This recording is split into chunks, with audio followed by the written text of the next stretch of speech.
start and I want to introduce our lovely guest. This is Alexandra.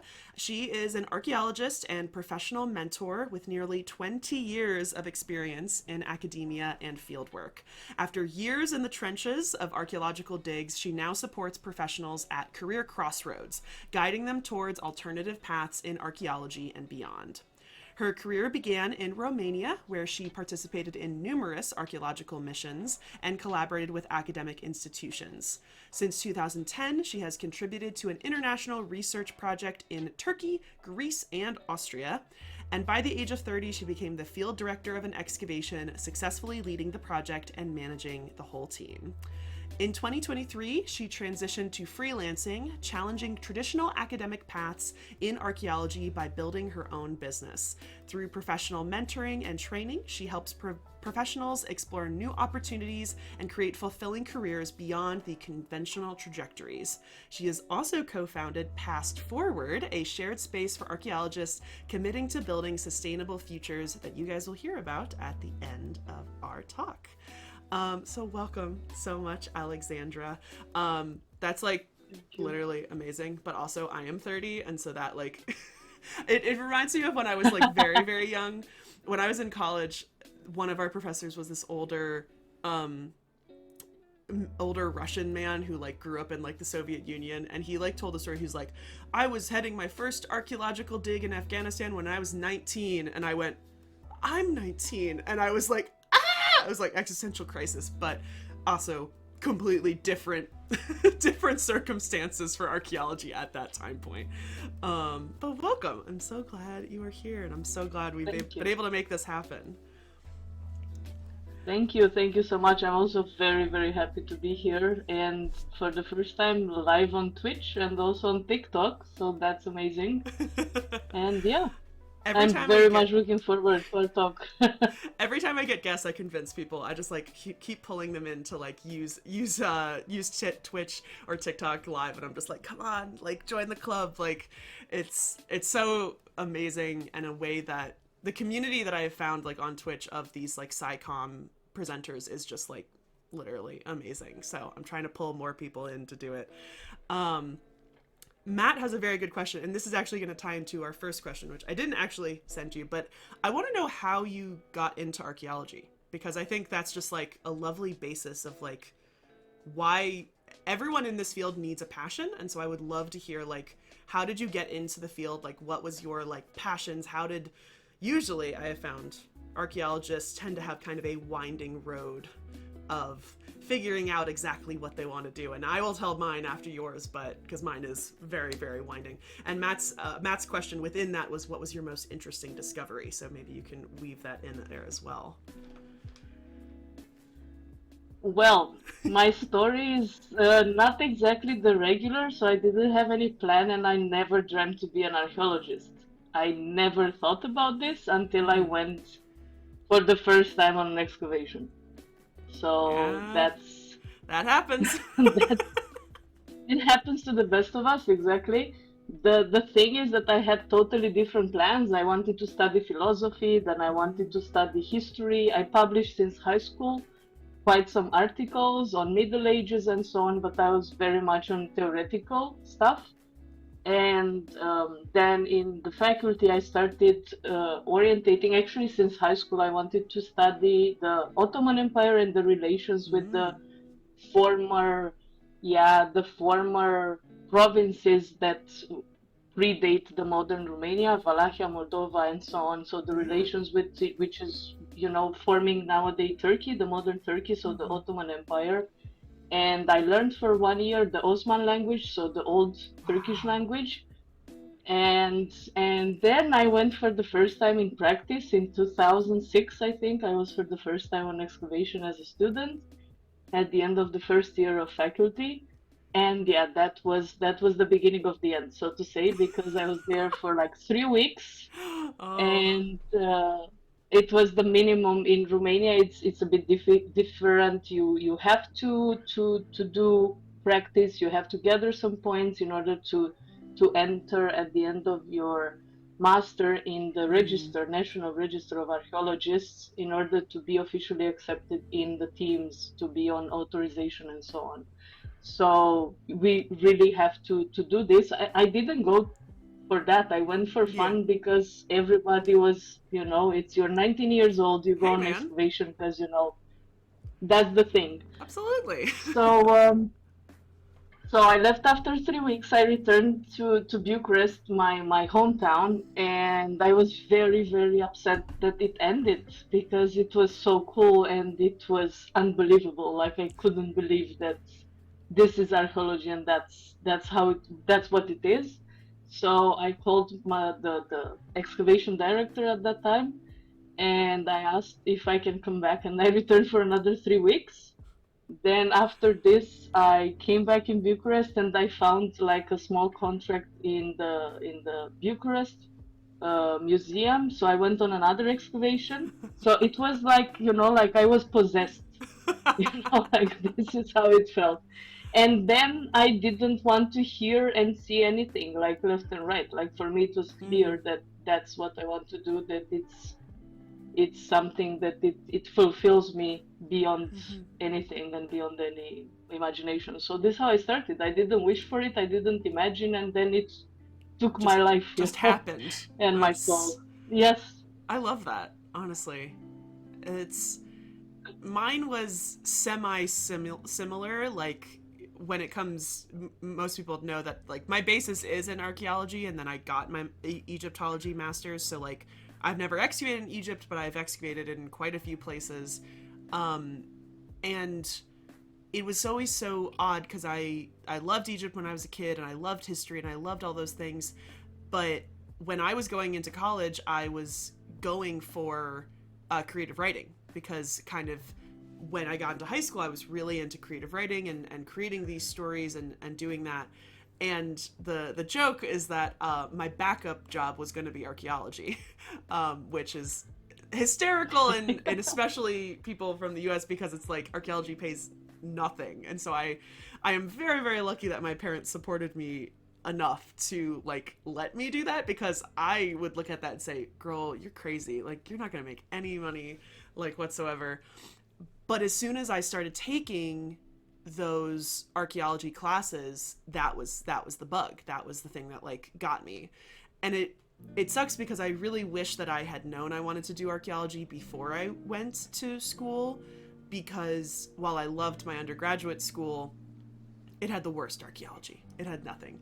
Like I was technically an anthropology major, and I know that is different in between kind of Europe and the US is that like archaeology is one of the core parts of anthropology, but in other places it's kind of separated from it. Even though they're still obviously very similar, they're usually sometimes even different departments. And so I had to take all these anthro classes, and the whole joke was that I would much rather talk to people that were dead than that were alive. And I started like seeking out essentially all of the archaeology that I was craving. And so the semester after my freshman year, I just started looking and I just started volunteering and volunteering and volunteering. And I literally volunteered like, I think I did 3 or 4 digs over one summer. And they were all volunteers, so they were all like, one was like a week, one was a Saturday dig. Every Saturday I would go out and volunteer dig. One was I paid to go to a founding father's house called Montpellier, and I paid to live there for a week and excavate with them. And that was a testing because I knew they had a field school, and then they also had internships that were paid, and you get to live there, and it was a very good opportunity, and there's still a very good archaeology program. But when I was there, I was like, I hate digging in America. This is like, it's so slow. It's so based on color differentiation. It's so like hard. And I live in Virginia, which is known for its dense, deep red Virginia clay. And it's like awful. It's like awful on your hands, awful on your pants.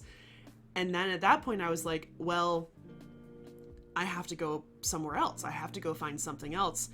And so unlike a lot of, I think, typical Americans who go out and study abroad just to be abroad, and to go crazy and to underage drink and things like that. I literally went out and I was like, I have to find a school that has better classes than my university, because I didn't really want to transfer universities. At that point, was kind of in it. And so I went to University College London, to the Institute of Archaeology for a semester, and that's when I was like, oh, there's so many people, like they all want to do archaeology, like we all like the same things and everyone's doing all these things. And it also made me realize like how innately like unprepared I was as well, because my school wasn't prepared for it and wasn't teaching us really what was needed. And got to go on a great excavation there, and then did my field school outside of Rome for 5 weeks, which was like, this is great, this is so cool. And then while I loved archaeology, I applied to all these things after I graduated, and I took a gap year before going to grad school, and nothing was biting, nothing was finding, like could literally find no job in archaeology. And so that's when I decided, was like, well, I could do Egyptology. And I don't think, again, I was prepared for that either. I was not prepared. I think I was just like prepared for like, this is the only option I have, is that if I go and get my Egyptology master's, I then go get my PhD, and then I become a professor. That's like the only option. And so the master's kicked my ass, like really hard. Like I was not prepared for it. I am not the best writing student in general. Like this was also an art history master's rather than a history or an archaeology. And so I realized that my brain was wired differently than everybody else there. I had that archaeological mind. I like to sort things. I liked the artifacts. I like to touch stuff. Everyone else is all theoretical, all like throwing out art and that stuff. And that was like not me, and I couldn't do it. And halfway through, I also was doing museum studies, because I always thought museums would be cool too, and doing that option. Because I also, as I've told people, I have a bad back. I already had bad knees because I played volleyball in high school and a little bit in college, and I hate the heat. So I'm like the worst prepared person for an archaeological dig anywhere, let alone Egypt, but I'm like the worst prepared person to physically do it. And I always used to say, I want to be the person that doesn't dig and just tells people to dig, because then it wouldn't be so bad like on my body. Which is so silly. But realizing, oh wait, there are other paths to it, was a kind of a very last minute kind of decision. And when I did this internship, literally at what is my current job now, like working at a museum, as a museum educator, I was like, wait a second, I messed up. I shouldn't be doing this master's. Like I should have done public archaeology. I should have done public history. I should have done something else. But I couldn't back down, because at that point I had done so much research for my thesis that I was like, I'm not going to let this die. And so, but it took a huge weight off my back when I realized that, because I was dreading in the US, a PhD is like 6 years. I was dreading another 6 years after doing 2 years and a gap year. All of my friends were already like working, had already had multiple jobs by that point. And I was like, I'm behind. It's the mindset that you kind of get into. So that finding out that there was alternative paths were amazing, which is why we could tie into this. But one of the questions I wanted to start us off in is like the difference in the field of archaeology in the US and in Europe, which we'll talk about kind of because there are different alternative paths. But I'm already surprised when you said all the things that you needed to do for school, and you needed to do multiple digs like for an archaeology program. So kind of describe on like very generally, because I know we'll go into this a little bit, but like how is the field of archaeology in Europe, and does it differ country to country, or is it kind of the same? What's it like over there? Well, that's the thing, in US, although you have the states, and I'm sure that they are differently regulated and so on, in Europe, literally, it's, from country to country, it's usually another language, it's different law, even if they are in the European Union, the countries and they share. Most of the laws that they share are more towards commercial laws and so on. Mm-hmm. So archaeology wise, so I've been collaborating, with excavations conducted, in Romania, in Turkey, and in Greece, and conducted, nationally and internationally. So I Mm-hmm. worked with Romanians, with French, with Germans, with Austrians, with Greek people, with Turkish people, and I've been leading excavations also in Turkey, so I'm very familiarized with the system, right?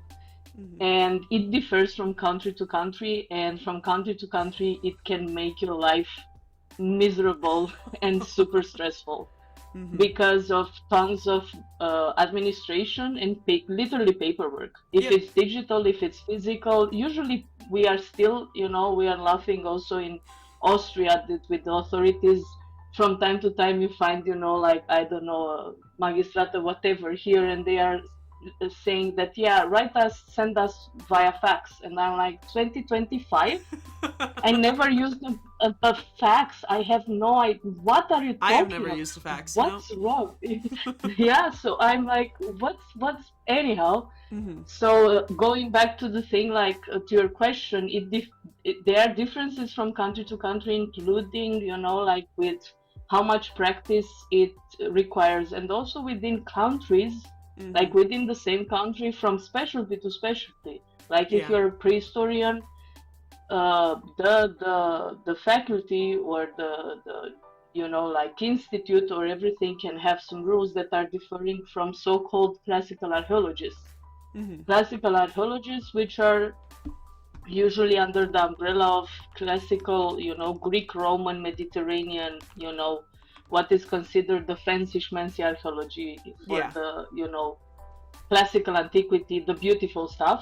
Mm-hmm. And they have different rules, and they function differently. I came from Romania in Vienna, and they were like, okay, so what did you study? And I said, well, I studied at the Faculty of History in Bucharest, and I specialized in ancient history and archaeology.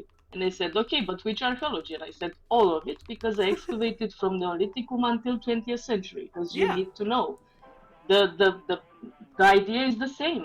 Like, yes, of course you adapt, but if you Yeah. have a rescue excavation, you need to, Mm-hmm. to pay the same attention and to apply more or less the same good practices, Yeah. professional etiquette, and so on, Absolutely. regardless. So some of the people they don't, or some of the institutions they don't request practice at all. Mm-hmm. Like they are not encouraging field work, which Mm-hmm. I agree that not every archaeologist needs to be a field person Yes. because nobody has to do anything. No. But also in my experience, because I have been excavating, but also I have been studying, Mm-hmm. material culture and different topics, it helps you Mm-hmm. being there and collaborating and seeing and contextualizing, and understanding how people, like the protocols of documentation and everything. It Mm-hmm. helps you no matter what. So it depends from country to country, but in general, and we will talk also, like, yeah, you need to study, you need to have Yeah. at least a bachelor, and usually also a master to be Yeah. taken in consideration. In very traditional countries, you are taken in consideration only when you start a PhD, which I find Mm. ridiculous because this is a luxury. Yeah. Even if in Europe you don't pay for it, or it's much more affordable than in US, Yeah. still you need to work in parallel. I also needed to work in parallel to sustain myself during the Mm-hmm. PhD, and my project had nothing to do, or my work had nothing to do with the PhD Mm. 100% of the time. Of And course. being on rescue excavation in 8 months out of 12, believe me, you don't do that. Year is gone from your Yeah. PhD. You're not able to No, do anything absolutely. intelligent, or at least I was not. Yeah. So that's the thing. Like, where is the support? Where is the career advisory? Like, this is also the topic of alternative career paths in Mm-hmm. archaeology. Yeah. Yeah. So that's the thing. We need to have to be aware that, like academia, it's not the only option. Like, Mm-hmm. and the fact that you're a freelancer doesn't mean that you're not good enough for academia, or that you're a failure, or that you're unsuccessful. Mm-hmm. No, it's just not enough place. Yeah. For, not all of us, for most of us, even a lot of us with very good, like career track, Hmm. with very good, like chances of success. You need to be lucky. Really, you need to be lucky God, yeah. to land the job. Yeah. It So that's sounds it. it sounds relatively similar to how it is in the US, and I will say the one thing that we do have different laws state to state, and we do have like federal laws which at the least give us a little bit of simplicity versus country to country, and the language is also definitely helpful because we, for the most part, everyone's using English. um I do find though there are a lot of practice, there are a lot of things like in practice that every group does completely differently, and I'm sure this is the same, is that like nobody does their paperwork the same, nobody does the same size of units, like it all depends if it is going to be community, like a rescue archaeology, or if it's going to be like a more academic archaeology and stuff. And it's just like odd.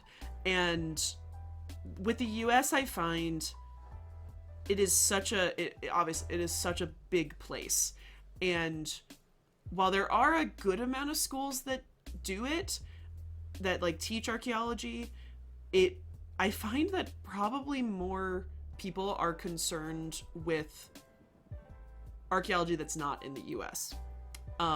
Like obviously I am one of those people. I am one of those people that like I do in my daily job, I do talk about archaeology in the US and such, and almost all of my excavation is in the US, but I have found that there are more people who are interested in other cultures, and they are interested in the classics, in Egypt, in medieval Viking, like anything. I have found that there are more people doing that, and less people that will do the rescue archaeology, but that might not be like their original like passion. Like they might not want to learn about colonial archaeology, or historical archaeology, or even Native American archaeology, which is extremely important in our area as well.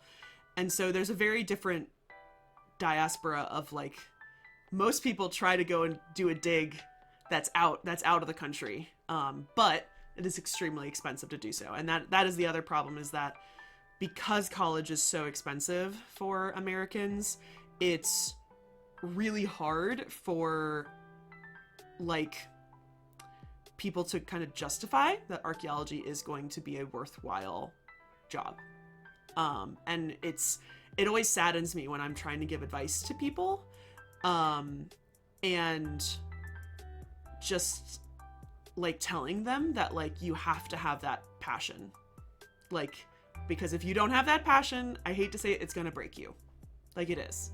It is gonna break you unless you kind of find that niche, or that that passion you can use at other places. Because it sort of broke my heart when I kind of realized that I would never, in my mind, really become an Egyptologist. I know I am an Egyptologist. I know that I have that master's, but y'all know me. MelissainDeNile, the in denial part is about the imposter syndrome that I garnered, that I gathered because of grad school. Like truly. And so it is because that I don't feel like I'm an Egyptologist because I'm not working in the field. And so doing this brand is really my passion. Like I love my real-time job. I love that, brings a lot of aspects that I can't do yet in MelissainDeNile, in like actually working physically with kids and creating programs and talking to people in person. But like this is the only way that I could find that I could, in my mind, I am using my master's for something good. Which is not how it really should be. It should just be because I want to do it, and I know this. But it's like really, really hard to kind of view myself as an Egyptologist because of the standards of the field and of what you can be considered. I was considering going to a conference next month for Egyptologists, but also for people who just are interested in ancient Egypt. And I ended up kind of backing out, half because of money and half because I wasn't really going to know anybody there. I'm not very good at like mingling with other scholars and stuff. And it was just going to be a pure, I want to feel like I'm still in the field. And that like, is not the best feeling, that it's like I have to go to a conference to validate myself. wasn't the best. And I want to kind of keep up with that, but it's very hard because I have now, I described this to my coworkers because we also did go to a museum conference last weekend. I feel like I am in the center of a very specific Venn diagram of like an archaeology circle, an Egyptology circle, and a museum circle. And I'm in that tiny, tiny little section, and I can only get surface level of all three of these fields because it's like every day I'm dipping my toe in it, but I'm never diving straight in and focusing on that. And I feel like I'm in this very odd, tiny, tiny piece of a circle. And I'm sure that those feelings have kind of come up now that you are doing freelance and that you have kind of taken that step back. And I applaud you for it because that, at least if I had started MelissainDeNile like after I had done like actual job, like if I didn't just start it in the pandemic, I feel like I would have a lot of those feelings of being like, I'm splitting my time, I'm taking a step back from something I really love. But truly I was grateful that the pandemic happened and that I started this because I was bored. Like Well, it's a good outcome, right? mm-hmm. From all horrible things that pandemic was, and still affects us, Mm-hmm. by the way, on several levels. But this is the thing, you know where you are now, and that's the most important, you know, like even if you're aware that, yeah, you have some regrets, you have, Mm-hmm. you know, you feel some, I don't know, imposter syndrome, Mm-hmm. or, you know, which is common to most of us. Like, Yeah. this is for me a green flag. Imposter syndrome in small dosage, it keeps you on the, you know, it gives you the reality check. This is my opinion. I love that. And that's the thing. Yeah, I mean, if you don't have it, it means you should, you know, like that's the thing. So, but the ones who are having the imposter syndrome, that's the thing. Keep it in small dosage because it gives you the reality check. But then don't let it dominate you because then you go on the other side. And being aware that, yeah, you had some dreams that they were not anymore, Mm-hmm. or they didn't happen. Like, as I said before, like I also worked a lot and made a lot of peace with the fact that I also I've been 20 years doing Mm-hmm. not dreaming. I didn't consider I'm gonna do anything else than archaeology. It didn't matter. You know, I wanted to Mm-hmm. do research and field work. I never dreamed to be a director of an institution or a university professor. No. I Yeah. did my work on the field and I published my stuff and I tried my best. It's just that things didn't work out. I blamed myself for a long while and I considered that I didn't do enough. Although looking back, checking my CV, I'm like, when the hell did I did all of this? Like, and I didn't had a heart attack or I don't know, something like this. Oh, that's the same thing And looking at mine. really, Mine is so long. It's like 4 pages long. okay.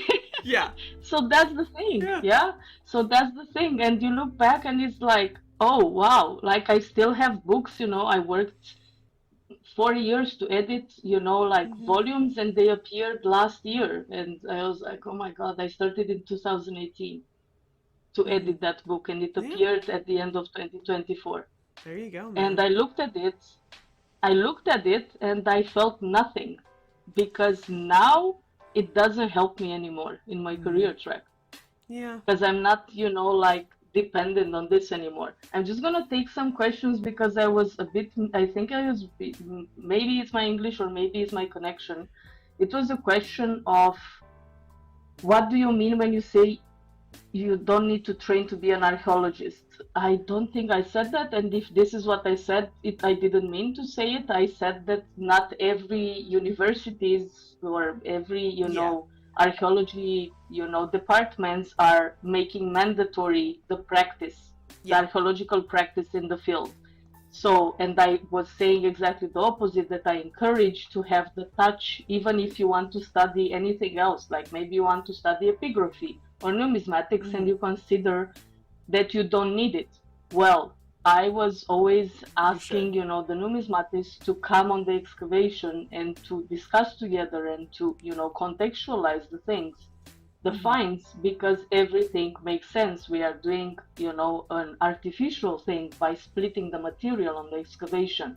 based on the, I don't know, material, function, layer wise, and everything, and so on. So my job was to put everything together after I split everything, Yeah. thousands of finds, to keep the overview and to try to keep the communication, between all the researchers, and to keep up to date and knowing everybody what type of analysis they are doing, so I can be at my best together with my team to sample things or whatever, to photograph or to ask them just to come in the field and to check some things which would be in their interest. So it is, in my opinion, essential to have specialists in the field, even if they are not excavating per se.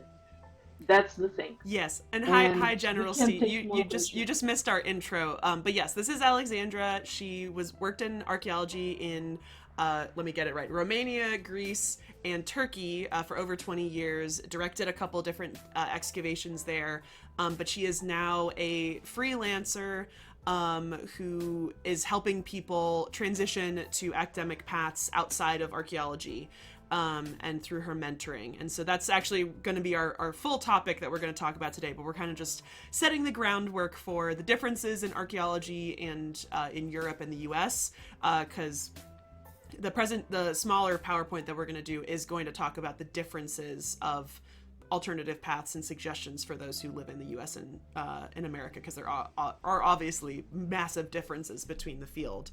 But General Stee is also a historian who streams and such.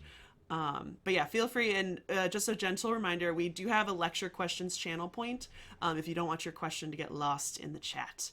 But I think we've gotten most of them. But yeah, imposter syndrome because of grad school is absolutely always just like a lovely like cherry on top of grad school and stuff. Yeah, and General C is also an archaeologist as well.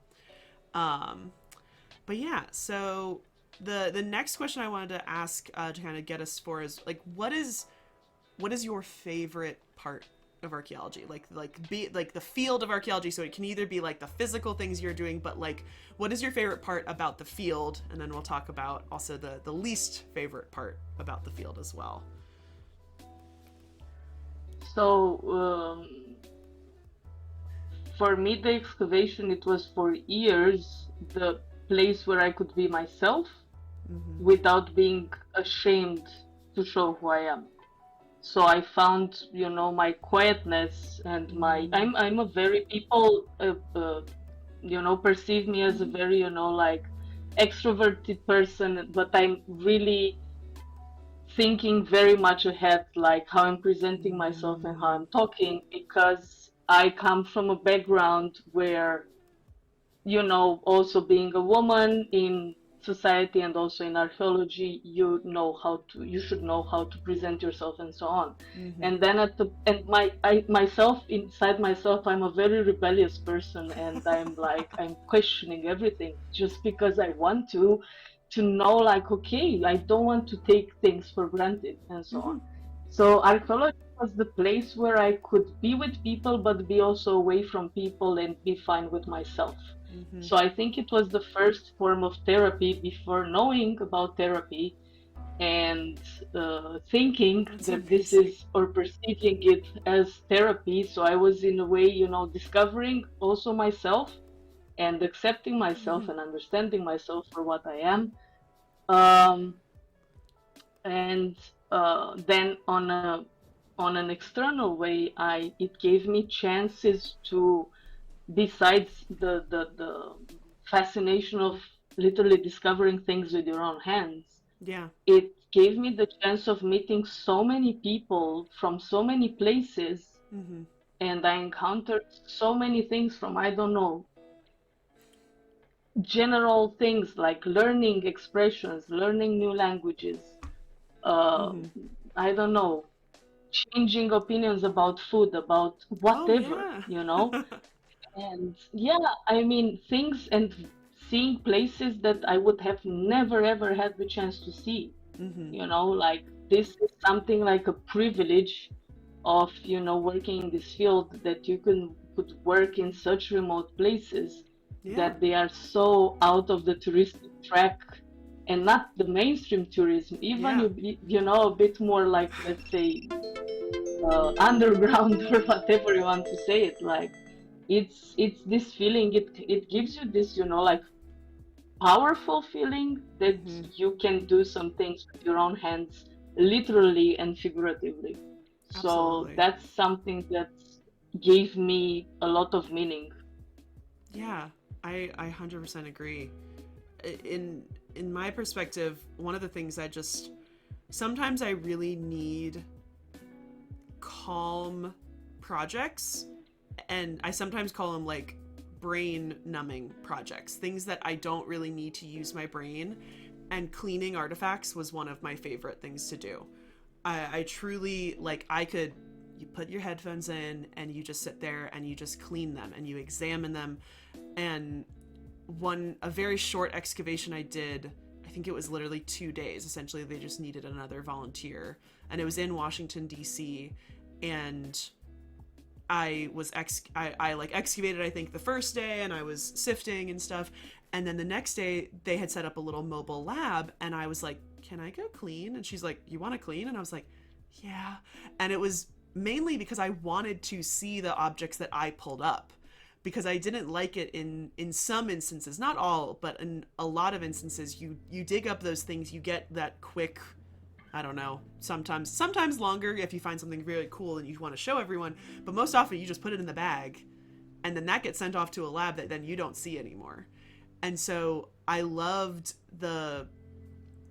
like the I loved the part where we're just sitting there and I can just clean, and I can just wet brush and dry brush and just go through, and I can look at all of the things that we discovered. And that was like one of like my kind of calming moments, that like in some cases doing the actual physical digging, you get those, but there was nothing like when we did our field school, every like third day you would be in the lab, and I just loved sitting there in the lab, and I just loved like, it was always so calm, it was so beautiful outside, and just being under the shade and just cleaning.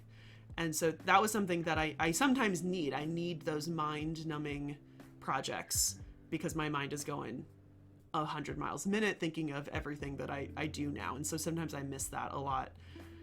And with the field, you're so right. I've met so many amazing people from so many different walks of life who give so much passion to it. And what I've always appreciated is that even though there are definitely archaeologists who are not the best communicators of the things that they've discovered, I have met so many people that are, and are so ready and willing to tell the public.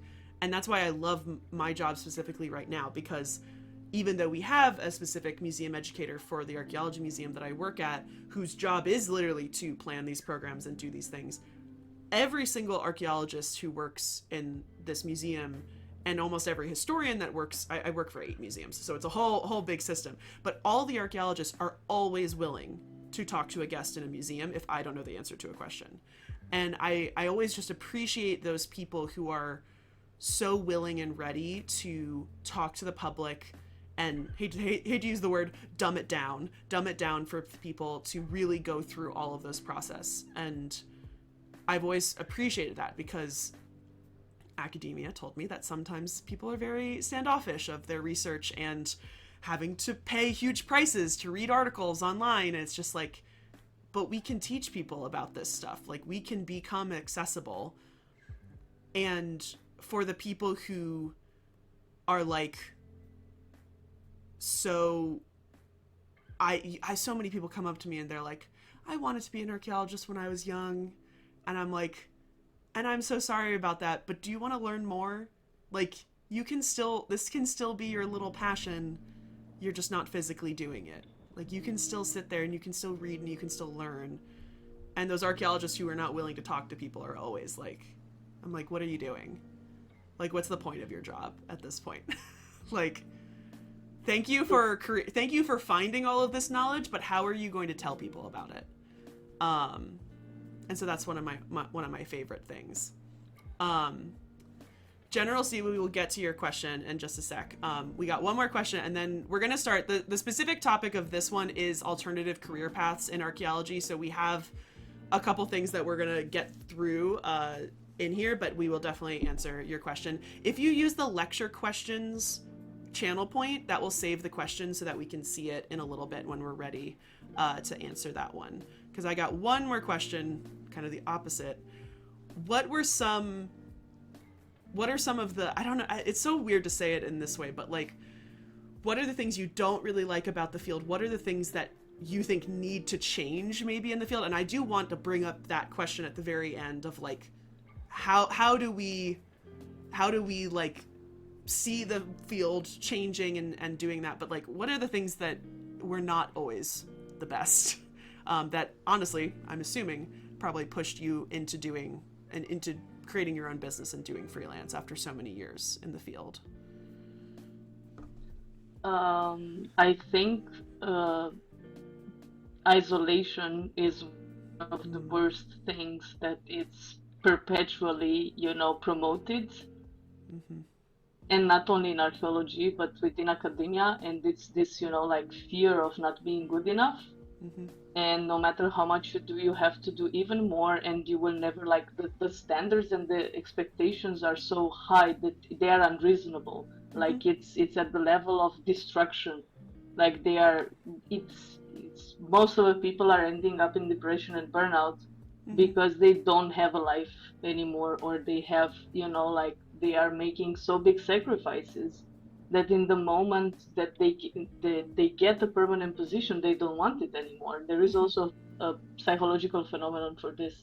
And then they are depressed because they fought so much and they feel guilty. I have colleagues that mm-hmm. some of them are my clients, some of them are friends, and they are telling me that they feel guilty that they have a permanent position mm-hmm. because they are younger than others who don't have a permanent position, or that they feel they didn't deserve it, or they feel that they don't want it anymore and they are afraid to say it openly mm-hmm. because they feel that it's a bad thing, like it's so rare.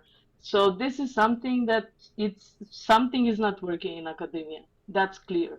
Yeah. Like it's promoting something. I don't know how it is in US, but from Europe it doesn't look very bright and mm-hmm. rainbows and butterflies also in the US. But also in Europe there is a crisis. Like academia becomes very much, finance orientated, which is not mm-hmm. a problem, but in the moment when everybody is, like focusing on how much money you're bringing to the institution, and that's, the only or the main purpose and not the actual like value, mm-hmm. also the research value and so on, like that's a problem, Mm-hmm.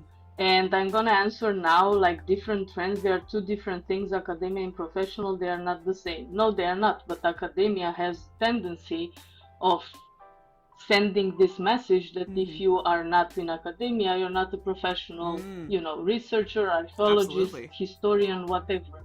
At least where I'm coming from. And disclaimer, whatever we are presenting today, it doesn't mean that it applies to every single person in the world. Yes. This is, our experience. And also in Europe, like I didn't work in each and every country. And even if I would, this doesn't mean that the experience mm-hmm. is exhaustive and I represent it's her every experience, person, General C. It's from her experience in the areas that she is working in. In the US, it is a little different, but I think you're absolutely, and I come from a different experience because I have not technically ever been paid to do professional archaeology in that sense, in cultural resource management or in academia. But one of the things that I have noticed that within academia of Egyptology, it is extremely toxic. And what I have noticed is from some of my friends who are more in the archaeology scheme that is more like US archaeology, I have noticed that it's a little kinder. People have told me, they're like, oh, I can talk to my professor by his first name. And I was like, if I didn't call my professor by doctor, he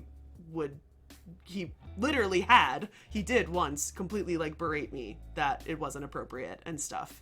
And so I have found that in the archaeology scheme, it is a little bit, I think, more calm.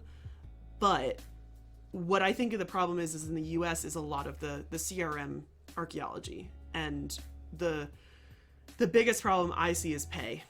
And essentially any sort of extras, because a friend of mine's wife was a CRM archaeologist, and you would just lose. Something would happen to the site, some weather condition, and sorry, you're gone.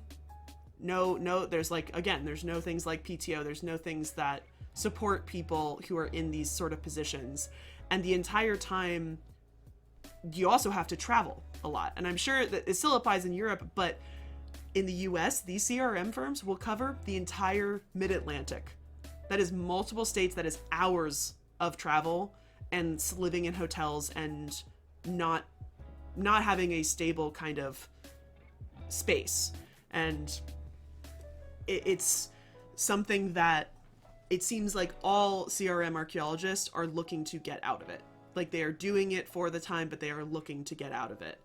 And they're looking for that stability, which just doesn't exist in the field. I was offered once, which is saying something because I have no experience in CRM, but when I was on an interview for another position, I was offered once to go down to Miami, Florida, to go for a couple weeks, and literally it was $50 a day. That was what the charge was for. I would get housing and I would get some meals, but it was $50 a day. And that's nothing. And also, then it would mean, oh, I'm gone for 3 weeks. I still have to pay for my apartment up here. Dapper, CRM is going to be cultural resource management. We're going to go over it in a little bit, but it is essentially, it's also sometimes called rescue archaeology. A couple of my archaeologists that I work at don't like that term as much, but it's a development is happening. They think that there is something going on. Archaeologists have to come in and fix it, and do an excavation before something is going on. And this can apply for developments of buildings and apartments or pipelines or highways, anything. And it is very different in the US, and I'm sure in Europe, and I'm sure, again, every single country is having a different thing. But yeah, so are you ready to get into the presentation? Anything else we want to? Absolutely. All right. So No. share your No, screen. absolutely. Yes. So share your screen, and I'm going to switch some things around so that everyone hopefully will be able to see this. Okay, that's the best we're going to do on TikTok, but I think that will work. Let me just move one thing around and then we'll get started. Okay, why?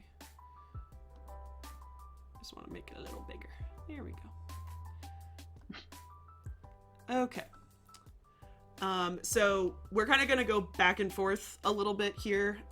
So Alexandra is going to present some stuff about archaeology in Europe. We've already kind of discussed some of it, and then, but we'll again keep asking questions. We will answer them and such, and then we'll go back and forth. I'll describe a little bit about the U.S. and then we'll kind of come to different paths into it. So you can go ahead and get started. Okay. So I think we already discussed a bit and introduced a bit the topic, but let's discuss like why we chose this topic, like what it means, alternative career paths or alternative paths in archaeology. We meant career-wise. Career paths, please. Yes.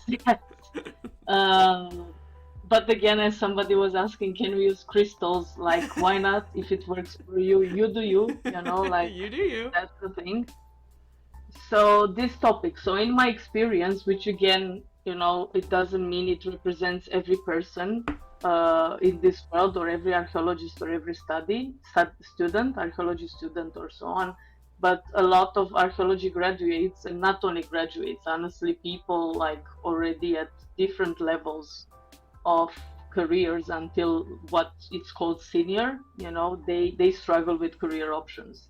Mm-hmm. And this is the thing, like one of the field is academic field, which is like, yeah, it's the traditional route, and it's also highly competitive. And we are going to talk a bit about this, like what it means highly competitive, because there are differences of like how it, at least for me, like being Mm-hmm. educated in Romania, like having my studies in Romania, then working in different other countries, and then for 10 years I'm living in Austria, in Vienna.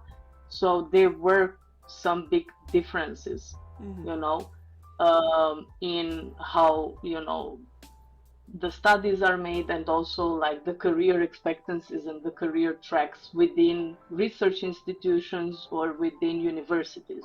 Mm-hmm. And that's something which I would have used also when I studied. I would have used like a course or a class in Mm-hmm. this direction. And actually, I was giving a course on this at the University of Bucharest for 3 years on career paths for archaeologists that were in the first year, so they know, things like how to write an academic Yeah. CV, how to find out about projects, about fellowships, because I mean, now it's the era of the internet, but when I started in my old days, Mm-hmm. we didn't have this. Like, Mm-hmm. it was a luxury. Like, we were going to the library, and there, if we could have some internet and so on, like, we were still writing most of our papers by hand, not, Mm-hmm. on laptop. This is how old I am. Anyhow, but but that's the thing, and people come from different backgrounds. Like, in a lot of countries, it's still a privilege to study, and as I said before, to reach your PhD. Like, you need also to sustain yourself. As you said, Melissa, if you wouldn't have your family to support you, Mm-hmm. it wouldn't have been, like, it would have been much more challenging than it Absolutely. was until now. So that's the thing. So we want to, from our experience, to discuss a bit and to open this topic, because it's discussed a lot in private. There are some publications and articles more and more, discussing and challenging also academia and the perception of academia for people who are choosing alternative career paths. And we want to, from our perspective, like what it worked for us and how we see that the things can get improved. So that's where we are, you Mm-hmm. know. Um, so I said also before that in general, to become an archaeologist, a professional archaeologist, like I think in all of the countries, but I don't know literally Mm-hmm. if in all the countries, but everywhere I assume you Mm-hmm. need to study. So I think a bachelor, a master, or a PhD in archaeology or a related field. So that's needed, Mm-hmm. I would say, and not only to have a title and to show around, like, look, okay, General C says that no, you do not need General, to can you have please a let her bachelor, master. present? This is again from our Okay. perspectives. Can you please just stop with the correcting, because we're coming from our experiences. I am bringing the US experience and she is bringing hers. I was going to mention a quick story, but please stop with the correcting. And yeah, anyhow, it just jumped in, and I was like, okay, I maybe I'm there's wrong, but it it's a doesn't fair. It matter. obviously differs, but it so I'll tell this one story that I have is there was a person in our when I studied abroad in London, there was an older gentleman who was the in our class with us, and he was like he was probably maybe in his late 40s or late 50s, and I always thought it was odd because again, like I was older than most of the students because they were first years, but what I had discovered essentially is he had worked in the archaeology field all his life, but he reached a point where he could not get paid more unless he had any degree, and he had no degree whatsoever. Mm-hmm. And so he had worked there for several years, And when we went on our final like excavation, the director literally was just like, you go ahead. I know that you know what you're doing. But he literally like needed that to be able to get paid more, because at that point the world of CRM archaeology and other things were needed for having those degrees and such. But yeah, so it differs, but I don't know anybody, at least on the US perspective, I don't know anybody who cannot do that. Because to be honest, I know of an older gentleman who is like the director of archaeology, and he doesn't have a degree. And everybody knows that he doesn't have a degree, and it is not a place that we recommend students to go and excavate with. Because unfortunately we know that, and we know from experience and both rumors and truths and facts that get spread around that he is not the person to go and intern under. You should go to a more respected group. And that is unfortunate that, yes, it doesn't matter, but we've seen his experience and it has not panned out well. So yeah, feel free, continue. Yes, no, thank you. I mean, I am aware there are these cases, but in general, and this is like, thank you for offering clarity. Like, I'm not gonna make like general assumptions because this is not my style. But the idea is that in general, people should study. If somebody disagrees, this is their own opinion, and that's fine. It's okay to disagree with us or with me. In principle, the study is offering you also a foundation or a fundament for knowing what you're actually going to do, and getting acquainted not only with the archaeology but also with the laws and with like good practices and networking and understanding what this stands for.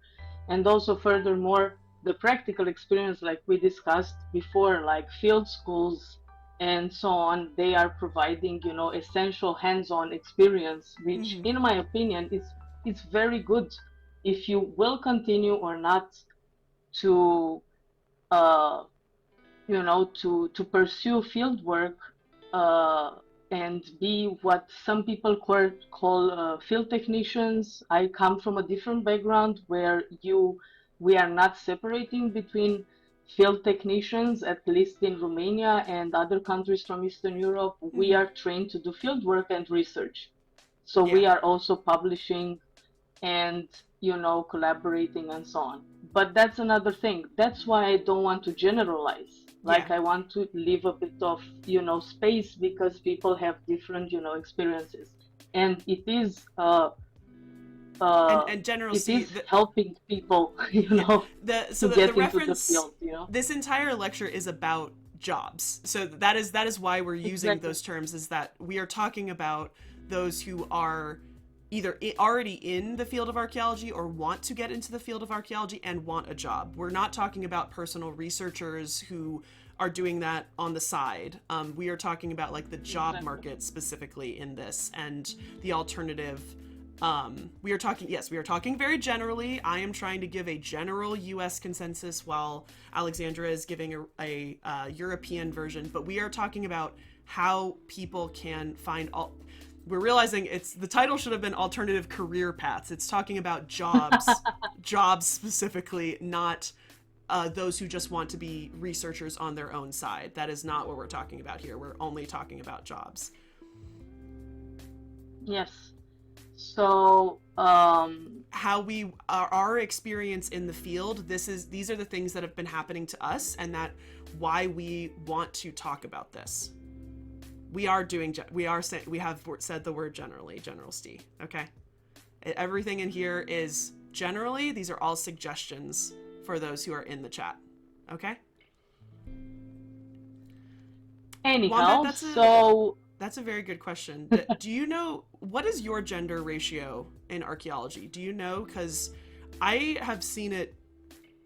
I've seen it severely change over the years when I've been here, and the vast majority of the students I was with were female. I almost had no male cohort in my group and such. So I find it ironic when I think it might be more of a generational thing, in that I have not gone on many excavations with males, although many of the higher ups were, but I have also worked under quite a few female archaeologists as well. Yes, exactly. First of all, it depends of the country, but the most recent studies are showing that the ratio is going towards, predominance of women or female archaeologists, but the difference is that people reaching the higher roles Mm-hmm. are more towards it. There is again an imbalance in Yeah. the roles because of various reasons, like also like how women are coming back in the field after they had children and they had to Mm-hmm. take a break, and how they integrate and how they are supported, or whatever Mm-hmm.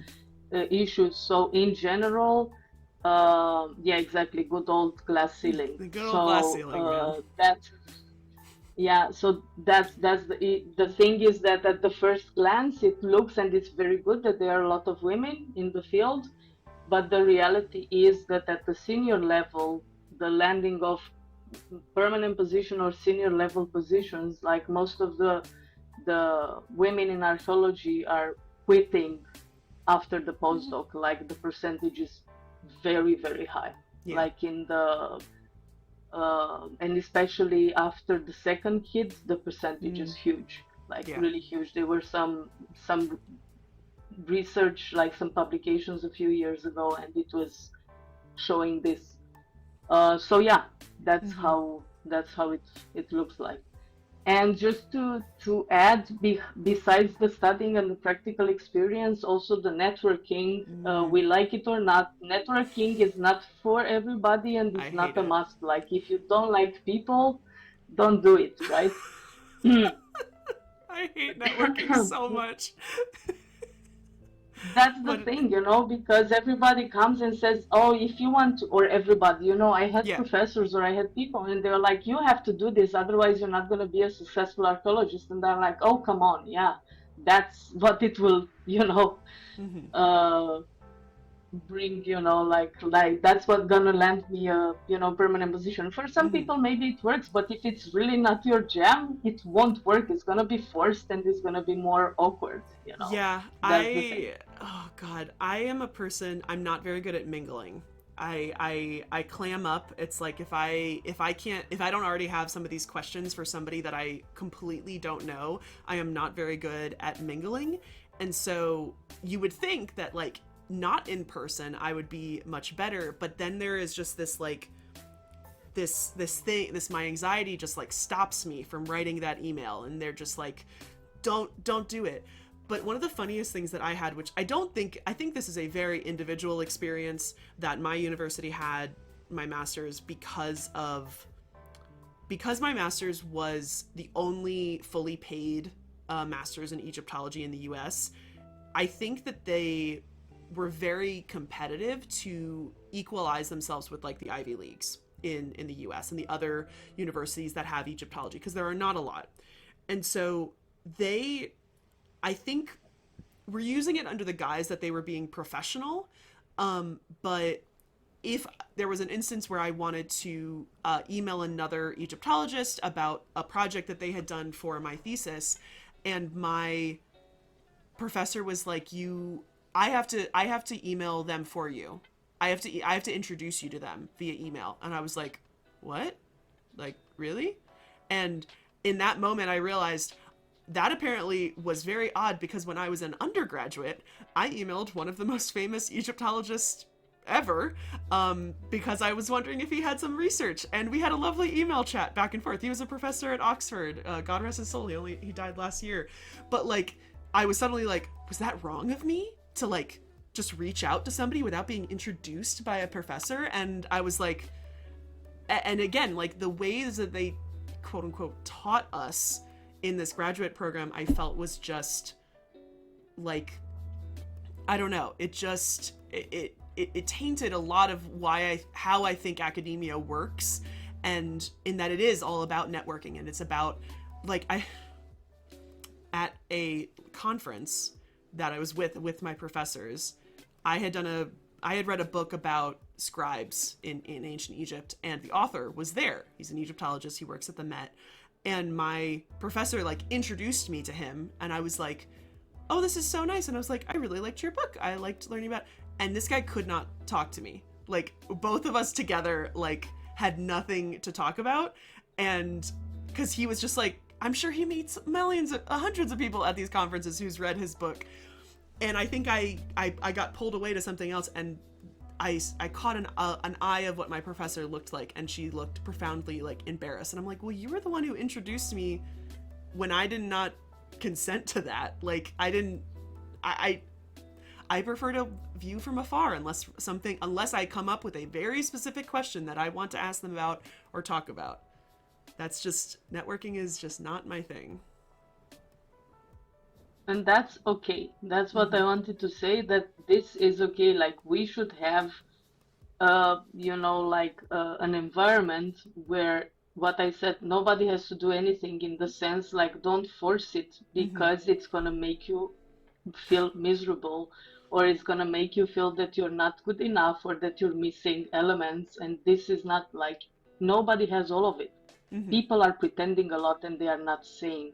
They are not admitting to themselves and to the others that they are also questioning themselves, or asking themselves after 20, 30 years, like, what the hell am I doing here? Do I still want to do this? Where am I going? Where am I heading? Like, I have friends and clients from 25 years old until 50 plus, and the problems are the same. Yeah. So that's the thing, creating a safe space. This is the answer. Like, it's okay to have different, experiences and different opinions, and it's okay to take what you can do and what it works for you, because that's what is going to work. What you want to do, what it works for you. Bye, General Steve. All right, you want to keep on going in? I think that I've asked. Okay, bye. So networking, I was saying, and also like volunteering, it's also a thing that you should take it like volunteer until you don't, if you get my gist. Like, don't volunteer like me for 10 years and be fooled into they are actually doing you a favor, that you're working for free, and most of them, they don't give you material to publish. You're just hanging around and stealing the job, in the sense of learning the profession and everything and so on. So no, that's not how it works. Like, if you want to volunteer, you should volunteer because you also have a gain. Like, you work with some people you want to work, and you want to gain some, some knowledge. I don't know, knowledge, some skills, some things. And you also get, I don't know, a certificate or something that you can put in your CV, especially if you're like an undergraduate or at the beginning of the career and so on. It might, help you. Don't do it until, until it don't, take it with a grain of salt. So volunteering, I endorse it for a while, and only if you're like really doing it because you want to do it. Yeah. And it's volunteering is useful. Volunteering in unpaid internships, which are very common in the US, though they are slowly but surely coming around. They're not as depending on the field, obviously, but the thing with volunteering is that you gotta have something else to support yourself. You obviously cannot do volunteering. You cannot do unpaid internships. So usually during college, during grad school, those are the opportunities where you can do it, because you are trying to build that experience. But at one point, you just have to say, I'm not doing this unless I get paid. Believe me, there are so many different opportunities, different groups that I have considered like volunteering with now as like a board member or something like that. And I don't have the time. I don't have the time, and I've determined that I cannot do these things. Even if I really, really, really want to do it, I know myself now I don't have the time, because I have done it in the past where I've done multiple internships, multiple volunteering at the same time. It's like, and it's very hard. Yeah. It is true, and there are quite some seniors or some professors who build their career on the back of young academics or early, career archaeologists or researchers who work for free for them, and they just build their career on the back of dozens of others who work for free. And yeah, somebody wrote that people are allowing you to work for free. I call that SpongeBobbing. I love it. I'm gonna borrow it. SpongeBobbing. It's I love that it's too. excellent. Yeah. So that's the thing. Like we need to. It took me way too long to learn how to draw healthy barriers and to say, you know what, you're not doing me a favor. So that's how I see it. Okay. And then, we start and we enter a bit, mentioning traditional academic and research careers, like the academic route. So after you study or also during the studies, the academic route includes positions as university lecturers or postdoctoral researchers, and also pre-doctoral positions like associate researcher or assistant or so on. And also in museums or in archives, you can be a researcher and it can still be connected, in some cases with archaeology. And of course, this path can be rewarding, but it comes with a lot of challenges also, because there is a general lack of permanent positions and there is a reliance on external funding, which becomes more and more, like a general situation, like the rule rather than the exception. And concerning funding, in Europe, at least, and in my experience, they also come from research grants and fellowships, such as EU grants or various institutional fellowships or grants that are specific to the country. And this is also something that, in a lot of cases, you are not taught, and you have to, do your own, or maybe I don't know. I just was very unlucky in my career Yeah. track that I didn't find a very, su- a good supporting group. But nobody told me, that if you move to another country, the differences are huge. That basically you need to learn for each country, what funds work, for how long you have, what are there are differences of expectancies of where you should be in your career related to your age, and the age is becoming lower and lower, like when you should graduate, when you should finish Yeah. your PhD, when you should start your habilitation. I know people who are doing their habilitation in their early 30s now. So this is crazy. Yeah. Sorry, but it's No, crazy. it is. This it doesn't make any sense, really, No. for me at least. But maybe I'm too slow or anything. But no, No. this is actually when I decided to say to when I asked myself, okay, I'm really not made for this career track, because there are a lot of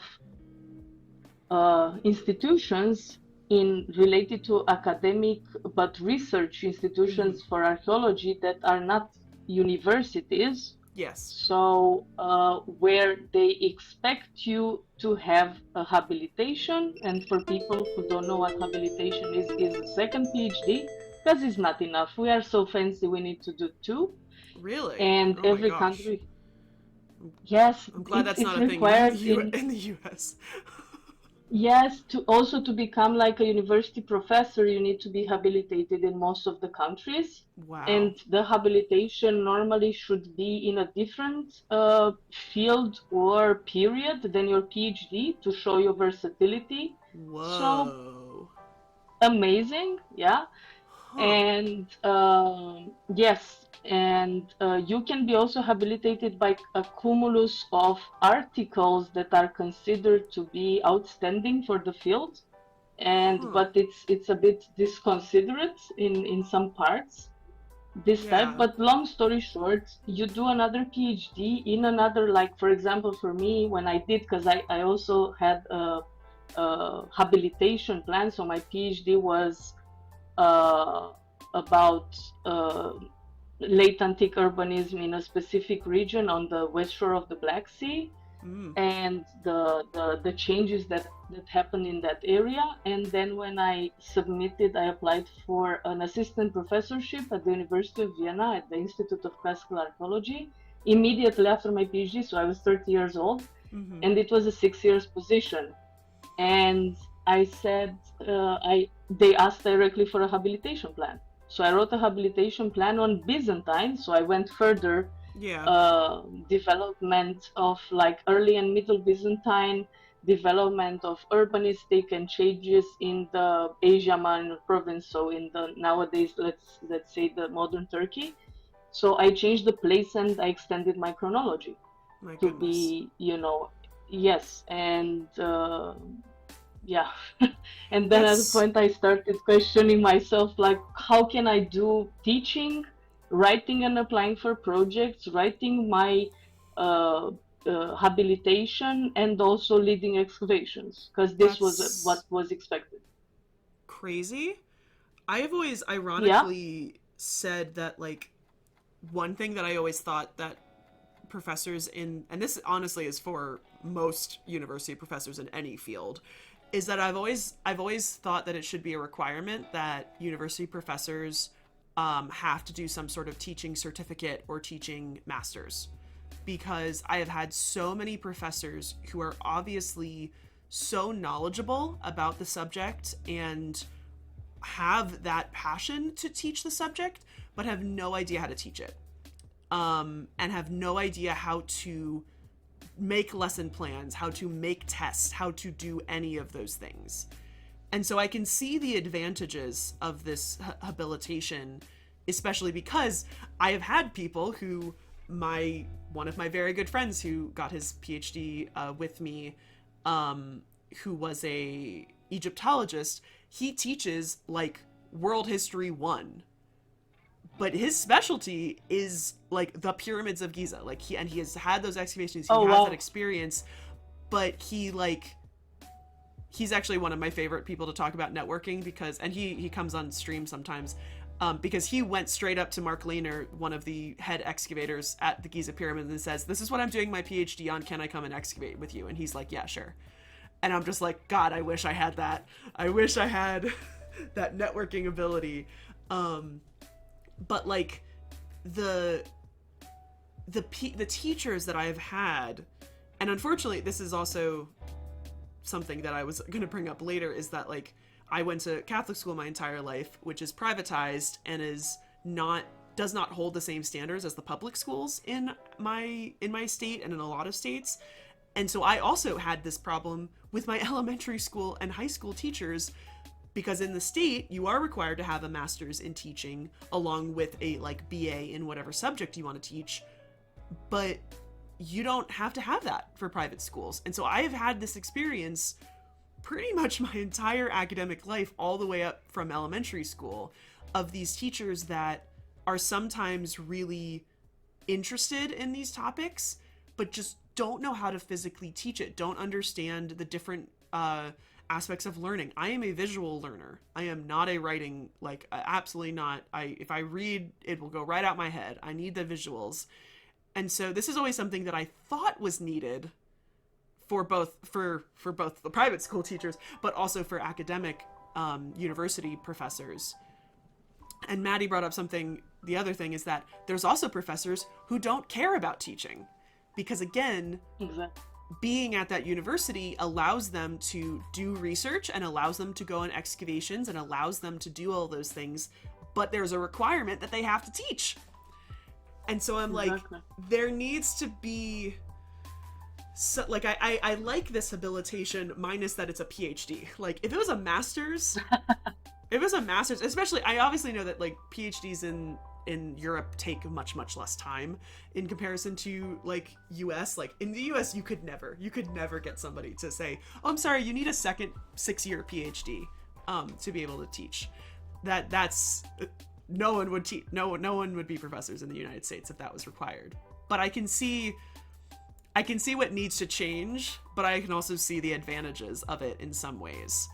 But that is I've never heard Mm-hmm. about that before. That is very interesting. You you can teach also without a habilitation, but you can be a university professor to have this title, like not Mm, associate professor, not, whatever. To yeah. be a full professor who is able to take PhD students under their coordination, you need to Oh, be okay. habilitated.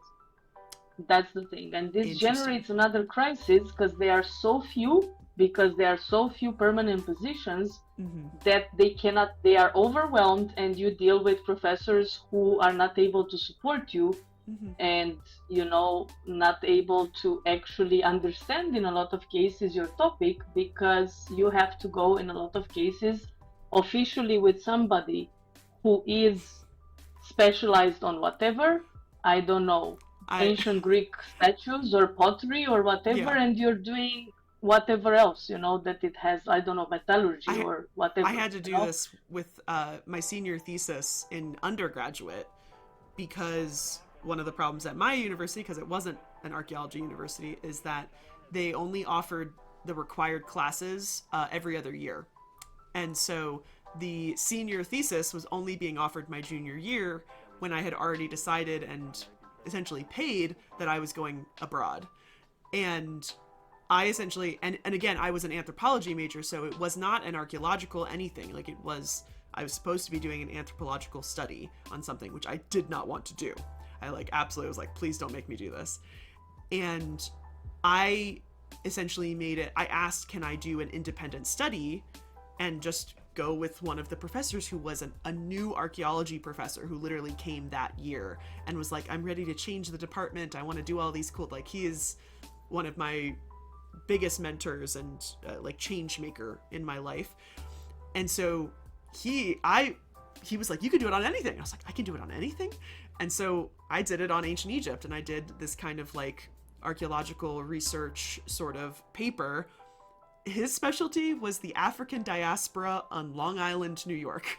So like Nice. absolutely completely left field, and I loved sitting there with him because he always was so encouraging and so enthusiastic about my paper. And when I really look back at it, I see it as he was learning something that he had never learned before. And so he could not really critique me on a lot of the stuff except grammar and research and things like that. But he was also so encouraging of it, which was lovely to hear after many years of not really getting any response back. But you're right. Yeah, that does it does hurt when there's a group of like even in my master's, my head uh the head person of my oh my god, the words are leaving me. But the head person of the group that critiqued my thing, his specialty was language. He was like a specific language person. And I had not picked him. He was selected for me because I was shifted off of somebody else's plate because we didn't understand the process that we were going through, which was another thing. Thesis committee. Thank you, Maddie. He was the head of the thesis committee, and I found that he was putting aside my questions and my asks to help one of my cohorts who was doing a very large chunk of her thesis as a translation. And this was also at the very beginning of the pandemic when I knew that he could not leave his house. So I was like, why aren't you emailing me back? And because I was friends with everyone in the cohort, I found out, oh no, he's emailing her. He's just not replying to me. And it was very frustrating. um, Wow. yeah, yeah. And so I can understand that it's hard to have people on your thesis committee who have no idea what you're talking about. Um, Being completely And it's specialized in something else. overwhelming, right? Yeah. And Mm-hmm. let me tell you what else is unfair. Usually we end up with unofficial, coordinators and Mm. mentors or whatever, people who are not habilitated. They don't get any payment for this. They will Mm. get only like a thank you note in the PhD and stuff, and they were actually the ones who supported and who gave the advice. Like, I know dozens of cases My like goodness. this, and I also supported like people. Not that I'm at the level of Yeah. being, I don't know, the genius of the world, but I supported also colleagues and so on. And Mm. because this is how it works, like, Mm. to have a group of people, you can send, I don't know, an abstract, or I don't know, whatever, an article to correct it, especially if English is not your mother tongue, like in my case. Mm-hmm. Like, we need to have other colleagues to help us, and it's usually in your free time and for free, because who affords to pay somebody some hundreds of euros or dollars, to correct an article for which you are not paid anyhow, you know? So it's a never ending story. Yeah, But yeah, absolutely. I see that it's a very depressive topic that we chose, I so know, I I'm know, gonna man. go a bit further. We're just bringing up all of the trauma, like just trying to. Like I hate to say it, it's like when you gotta fix something, you gotta bring up all the trauma of the things that have happened before, and Exactly, it does exactly. suck. It gives therapy, like the Yeah. vibe of a therapy session here. Um, the next area in which we can work as archaeologists, it's commercial and contract archaeology. Although contract archaeology, in my experience of 20 years, it's everywhere. I worked on contracts in academia, I Mm-hmm. worked on contracts on rescue excavations, I worked on contracts in museums. Mm-hmm. I never had a permanent position, which, looking back, I understand why I do therapy since 5 years on a weekly basis. But that's another Yeah. thing. Yeah. Uh, you know, It's just so like but it's a lot. So much. yeah, yeah, yeah, no, and that's the thing. Like, you take it like that's the normality, and people are telling you, like, people outside, and you're talking because sometimes you exit your bubble, Mm-hmm. and people are like, but how are you working and how do you live like this? And you're coming like, you don't understand. It's archaeology. We love this. It's Yeah. whatever. And then you come back and it's like I decades of trauma and living in a bubble, like I am lying to yourself. somebody who likes to kind of vent about my problems like very openly and in a very kind of joking way, which I think is absolutely like a trauma response at this point. And for the people who are like not in my field, like I have these friends who whenever like this happens and whenever I kind of do this, they always want to give me advice. And like they can't just let it lie. They cannot just let it as like me, I'm just venting about something. They have to give me advice. And literally recently, I love my job so much. I'm probably going to be staying here for quite a few years because in comparison, I am making very good money. I work for a city government, so I have a pension. I have another retirement system already set up. And if I can wait enough time, I'm a public servant, so I can get my student loans forgiven if I work there for 10 years. And so there's a lot of like positives of this job, but like it's just hard at sometimes. And so I was venting to my friend, and my friend was like, well, you should start looking for new jobs. And I was like, in this economy, you want me to look for a new job? And she goes, why don't you look at Smithsonian, because I live very close to DC. And I'm like, in this government, you want me to quit my job and look for a job in the federal government? Have you not been paying attention? like I was so loving of her to kind of say that, but I was just like, you understand that if I am looking for a job, I'm moving. I'm not going to be able to get a job in this area. Yeah, it's something that like I was I've accepted this about my friend, is that she cannot just like let me vent and stuff, but it's just like that was shocking to me, because we are going to talk about this when I talk about like my half of like archaeology in the US, because it is changing a lot in literally like just the past couple months. But it was like we do this because we have a passion. We accept that we might not be able to make a lot of money, like for the most part. And so it's like, but that doesn't mean that we can't change what is going on in our field. It doesn't mean that we can't vent and try to actively change these things, because every industry needs changes. Everything needs to adapt over Absolutely. time. So it's like we accept what it started as in our career, and you hope by the end of your career things have changed, pretty much. Yeah, that would be nice, and changed in a good way, because change can go Also in a bad also way. very fast. So yeah, that's the thing. So just to mention, exactly what you were saying, the CRM, the cultural resource management, which is usually based on contract archaeology, and it involves excavations and surveying. For example, before construction projects, we call it. I mean, I know it Mm-hmm. as rescue excavation. And I've been working also because I needed money. Because at that time, for example, in Romania, it was the only resource for having paid contracts that are Mm-hmm. decently paid. Because my experience in the museum, it was ridiculous. I don't even want to say what the salary was because it's something that it's Yeah, beyond any level of anything. Like absolutely. not living standards. No, this is Yeah. so this is a thing. It's available like among the countries in Europe. Like Germany is very much developed in this sector of contract archaeology and Mm-hmm. rescue excavations. UK has a lot also, Mm-hmm. as Yes. far as I'm aware. France Mm-hmm. has and also they have institutions or companies that are very well established and very well known, private companies in a lot of countries.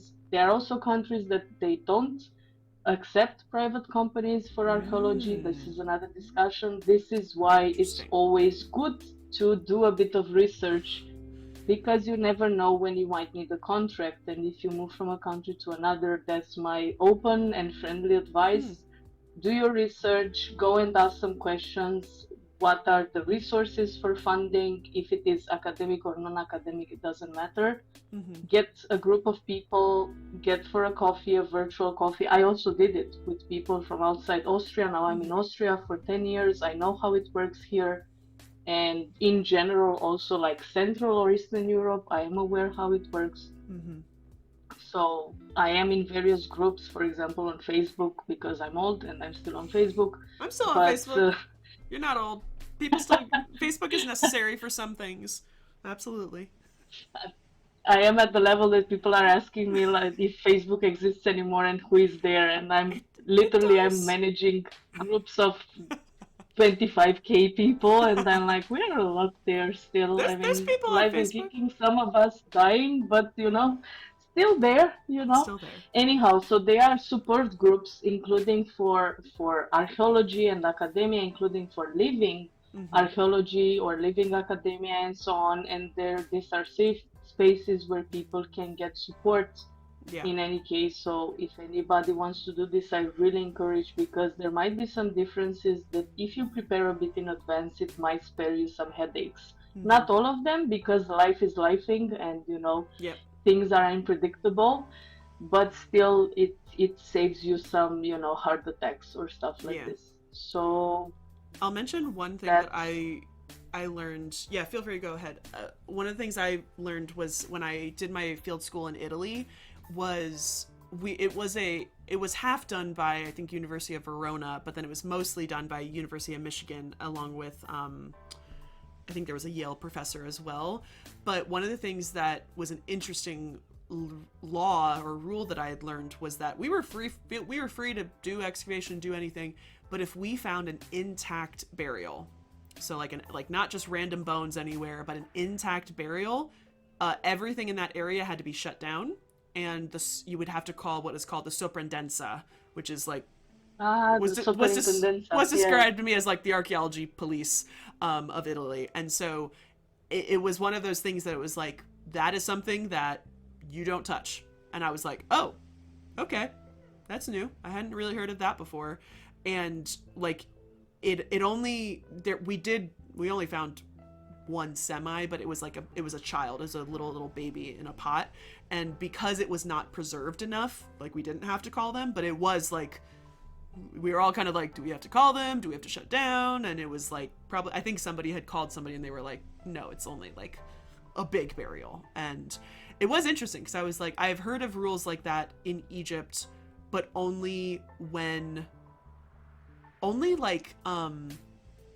in like the 20s, like some of the laws of like when Howard Carter discovered it is that you could, when he discovered Tutankhamun's tomb, the rule was you could not, open a sealed burial chamber without an inspector present. And usually they made a big hullabaloo of it and stuff. And so it was those laws. I don't know, there was something about it that I was like, oh, that's unexpected. I didn't expect that when I was there in Italy. But yeah, everyone's got their own little rules. It depends on the contracts they are having and also on the heritage laws that they are having.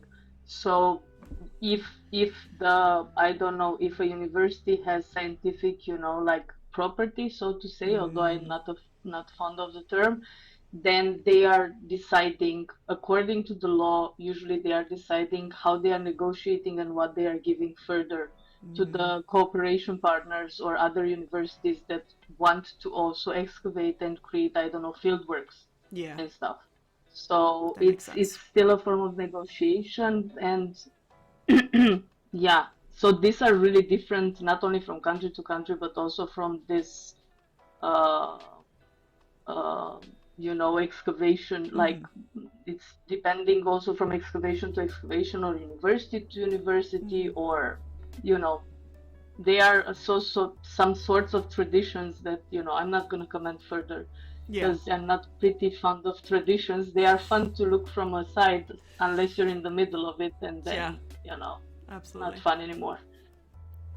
If you Yes. briefly wanted to So answer that, there's a quick question so of how is this concerning supervisions that you've done in Turkey and Greece? Were there any specific things? Because those are two very different countries that have they fall, I would say, closer to like Egypt, that countries that have been taken advantage of for many years. So in Greece, I haven't organized, I participated, and Okay. it was easier from the administration because it's an EU country. Uh, And, for me as an EU citizen, I don't have, I don't need visas, I don't need a lot of things. But also it depends from institution to institution, who is the organizing institution and with whom, like what is your purpose and so on. But in principle, like, things are easier. As far as I'm concerned, it was easier for me to attend or to participate in Greece or to apply for things in Greece. In Turkey, I also organized excavations, including administration, and it can be challenging. So, long story short, is we finished the excavation, so to say, we return at mid-October, and in November we start gathering already the application forms for the next year, and by the end of the same year, in December, we are applying. So wow. basically, with half a year in advance, application forms for the team, and it's very difficult to introduce new people. So if people are just not coming anymore because life is lifing and things are happening, and you know it's really difficult to introduce new people on the list. The laws were changing continuously, some of them, for in my opinion, for the good, like to have a majority of Turkish presence on excavation, especially on foreign excavations, which for me it's a common sense thing. Absolutely. But I think a lot of people or other people won't agree. For me, I wanted as much as possible to have in my excavation team a predominantly Turkish presence as my assistants and students and everything, because, and especially most of them female, because for me it was like that's what I wanted to have, and it worked, in my opinion, amazing. But the administration and organization and supervision of excavation can be stressful anywhere and everywhere, but especially if it's not your home country, because it's just different.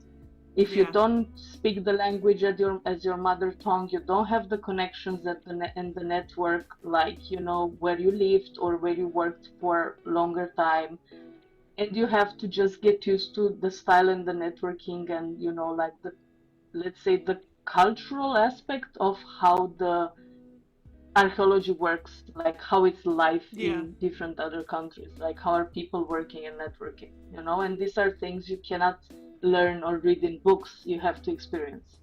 Yeah. Absolutely. Okay, so positions range here in the commercial and contract archaeology, like from field technicians to project managers and specialists in whatever, like topics. And of course, they are, as I said, they are companies, uh, that offer this kind of contract archaeology. But as I said, this doesn't resume like most of the, unfortunately, most of the resources in archaeology at the moment are contract based. So Yeah. it's not only in commercial archaeology that you have contracts. You have also in academia, and especially in freelance is multiple contracts, small contracts and so on. So I'm just gonna go further just to mention the public sector and the heritage management, because this is also another, like aspect that maybe it's not emphasized Yeah. well enough, because many archaeologists work in government agencies and heritage organizations, and they are managing archaeological sites and cultural policies. And this is happening also, like there are a lot of examples in UK and in Germany and in various other European countries, and I'm sure that also in US is something similar. At least about heritage management, I know that you have strong Absolutely. laws and agencies and so on. So these roles in principle involve policy making and site preservation and overseeing cultural heritage laws, which are also playing an important aspect in archaeology in general. Do you want to add something here, or do I move? No, feel free to move forward. I'll talk a little bit about this in the U.S. in just a sec. We mentioned, and of course, museums and cultural institutions. They offer careers in curations or collection management and public education. In also a lot of countries, the museums are having excavations, some of them systematic, and I would like to clarify what's the difference between systematic and rescue excavation. The systematic excavation is the excavation where you go yearly for a long time and you have short campaigns, and when you bring, students, and it can be also a teaching excavation, but not only, and where you apply for funds either from projects but usually from government, and you have like small scale excavations. And the rescue excavations, they are the ones where, a highway is built, or I don't know, a mall or a parking or something like this, and you need to finish it in, I don't know, a year. I don't know how big Even of a less. surface, Even less in even the less, U.S. and so Absolutely. on. But I'm not gonna enter this trap. But I wanted, for our viewers, just to clarify, because maybe not everybody is familiarized with the difference between systematic and rescue excavation. So there are a lot of museums that are having and organizing both systematic and rescue excavations, and this means that they work with resources with their archaeologists, and they are museums, like local museums, that are having departments for rescue excavations, where they have a special group of archaeologists that this is what they do continuously, Yeah. and I don't envy them. That's a lot of work. That is a lot of That's work. a lot of work. Yeah. Yeah, and there is always something to build, and there is always something to discover. Yeah. So Absolutely. that's the thing. So museums, I wanted just to specify that museums are not only hosting collections and doing curation work and offering, collection management and public education. They also have a lot of them archaeological departments, and also rescue archaeology, rescue excavations and so on in their region, or Yeah. and so on. So offering also contracts. So the things are actually quite fluid, at least in some countries in Europe. Yeah, I'll say So in the US I think it is lessened over time. That used to be one of the main ways that like a lot of this like academic archaeology, the systematic archaeology was being done.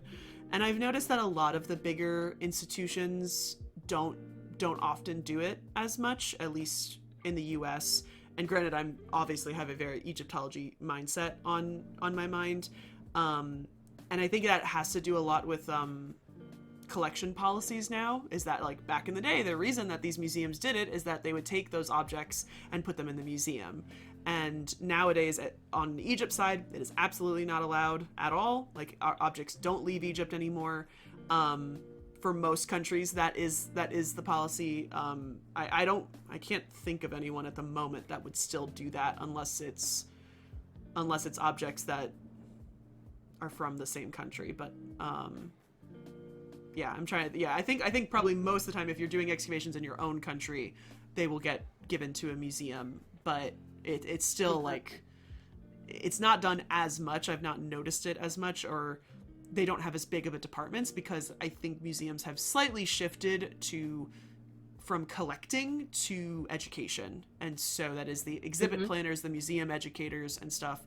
And so having an archaeologist on staff is always amazing, but sometimes it's not as, I feel like it has dwindled over time. That it used to be very important to have an archaeologist, but now it's just fine to have an art historian or somebody who was an archaeologist but now is just doing more research and things like that.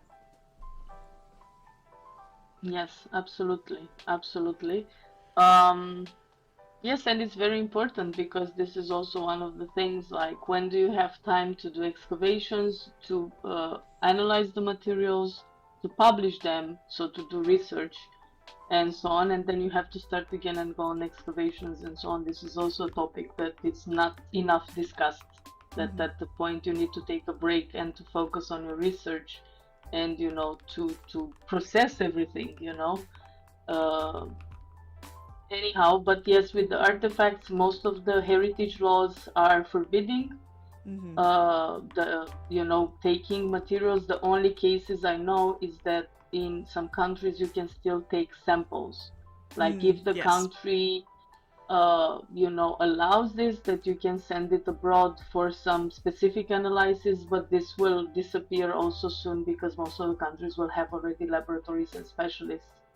But still, in some cases, there are still traditionally some centers that are very good in, I don't know, pottery thing sections, or I don't know, whatever, specific analysis.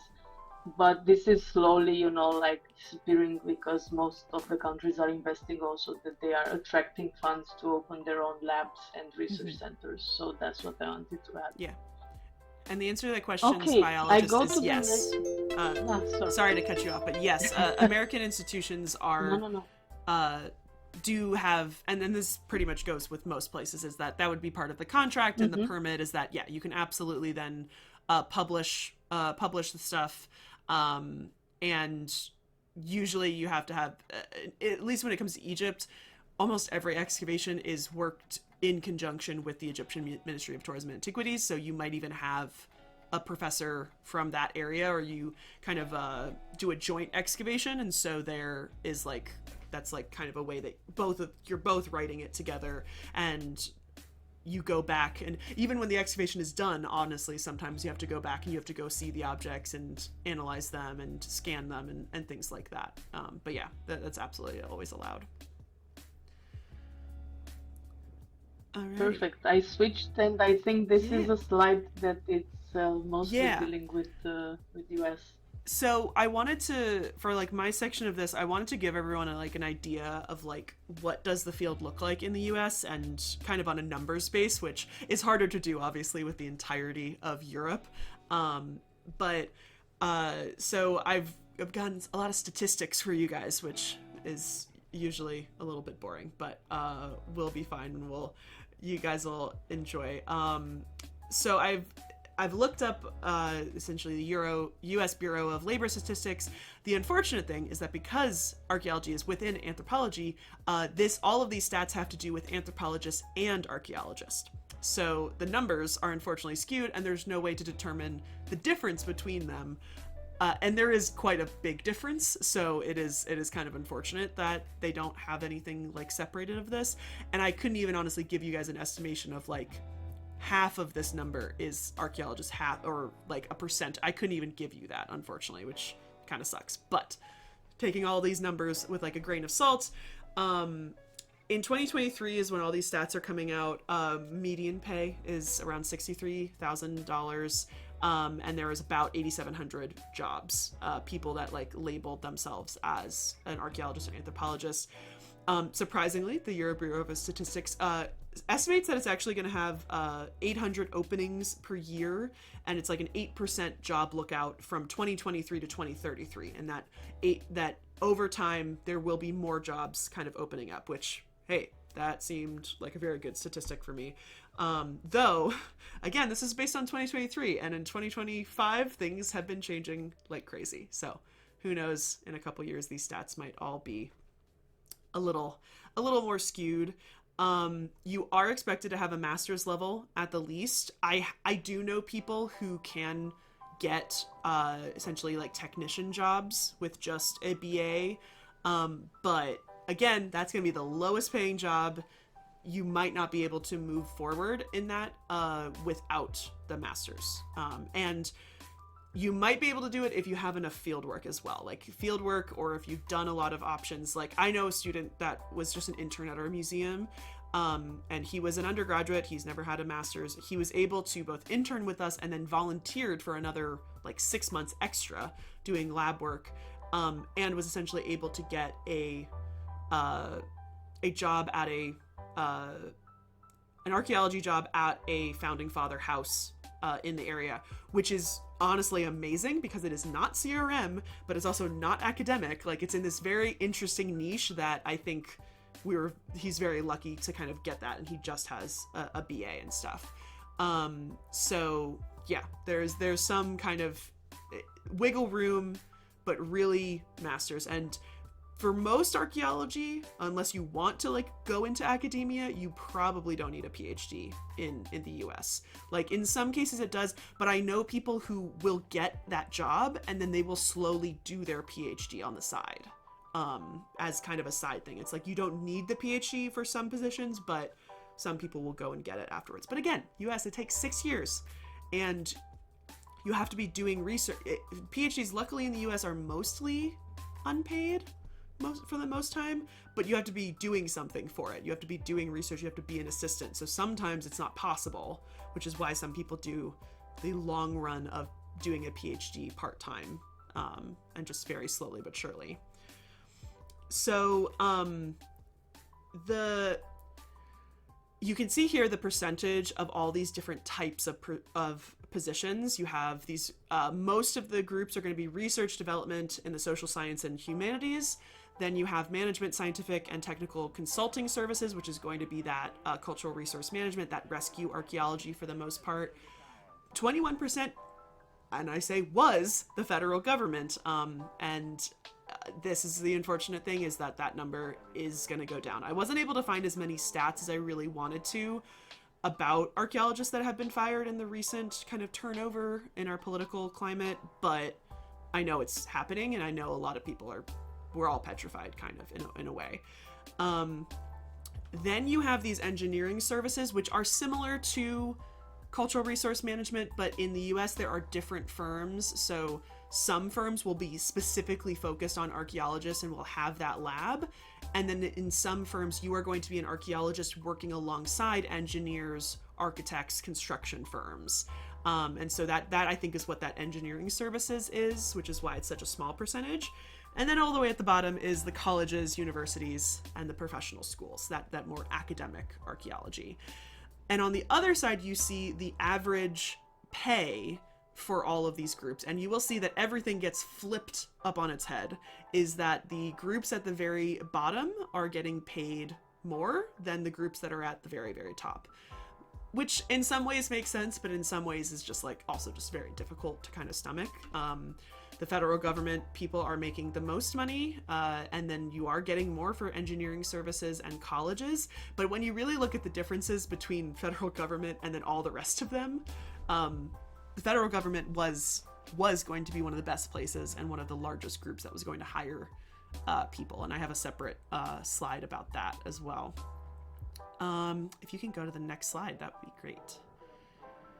Yay! All right, so here's our little map of the United States and all of our lovely states. I'll preface, the white states means we don't have any data. It's not that there's no archaeologists being there, but this is the employment of a lot of archaeologists in 2023, and it's relatively even kind of across the board, but you can see there's a slight skew out west.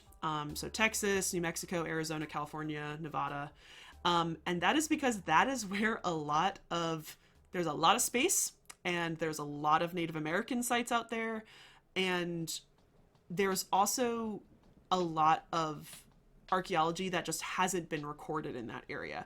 I live over on the East Coast. The East Coast is relatively very condensed, and so a lot of it has already been developed and stuff. And so, in my opinion, a lot of the rescue archaeology you see on the East Coast and in the more populated areas of the rest of the country, but you are going to see kind of this more systematic archaeology or more cultural resource management in kind of the middle of the country, in these kind of really random areas and stuff.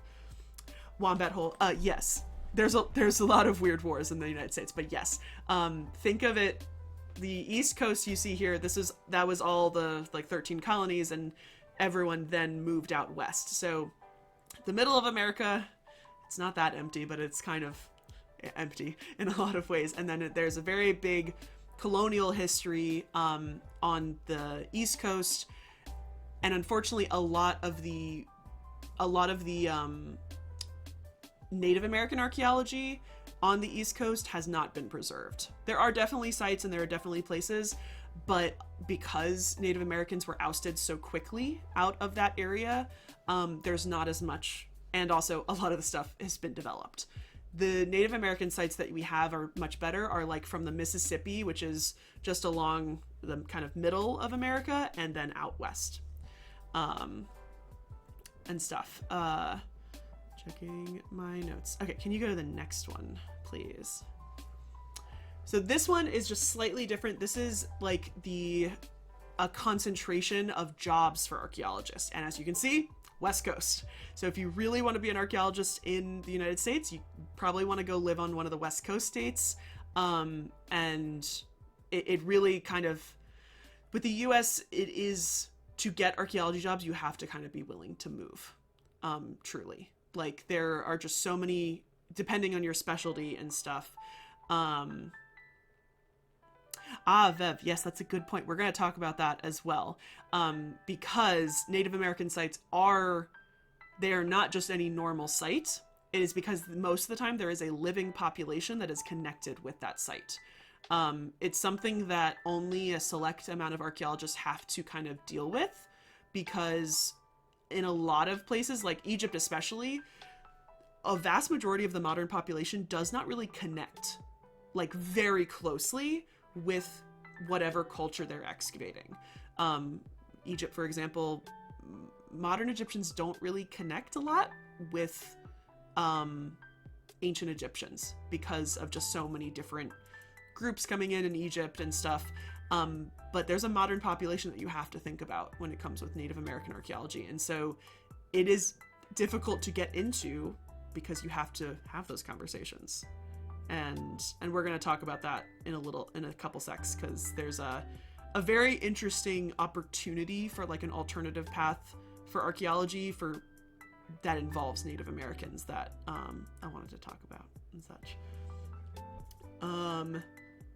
What was the other thing? Oh, and the other thing is that most of these states that you see highlighted, this is where all of these huge national parks are.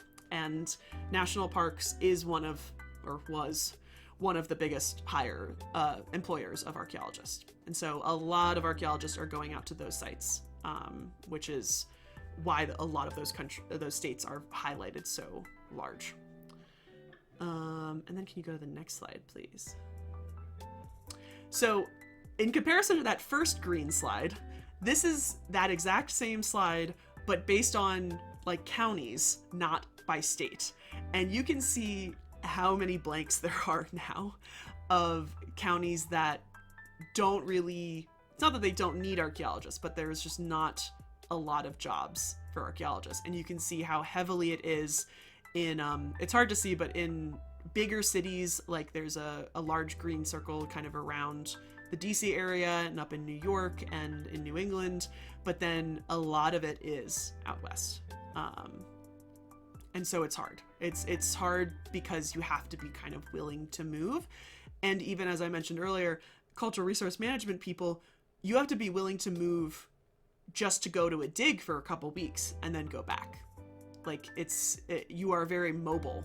Like it's honestly, in a lot of cases, CRM archaeology is good for somebody who lives like in a mobile home or in a tiny house on wheels, because you're going so many places and it's hard to have a home base and kind of that quote unquote normalcy in life where you can go home, see your family, and do all of that, because you are jumping around to a bunch of sites. And sometimes you're close, sometimes you're within a couple hours, but in some cases it's the whole New England. And in the US, that is multiple hours to drive to go sit in a hotel with people you don't know, and do an excavation, which is always crazy. Okay, can you go to the next slide, please? Surprisingly, Wombat, there are some winter jobs, but yes, in certain areas of the US, it is not a winter job. And this honestly is with all archaeology. Like, there are dig seasons. Like, Egypt is, like, in the US, the dig season is the summer. Like, and that is on both because it is going to be the nicest weather, but also it's going to be when professors are out of class. Which makes it really difficult for Americans wanting to excavate in Egypt, because the Egyptian dig season is, technically it's the tourist season, so it's November to April when it's cold in Egypt. So it was really hard to have my professor be like, sorry, I'm out of here for like 4 weeks.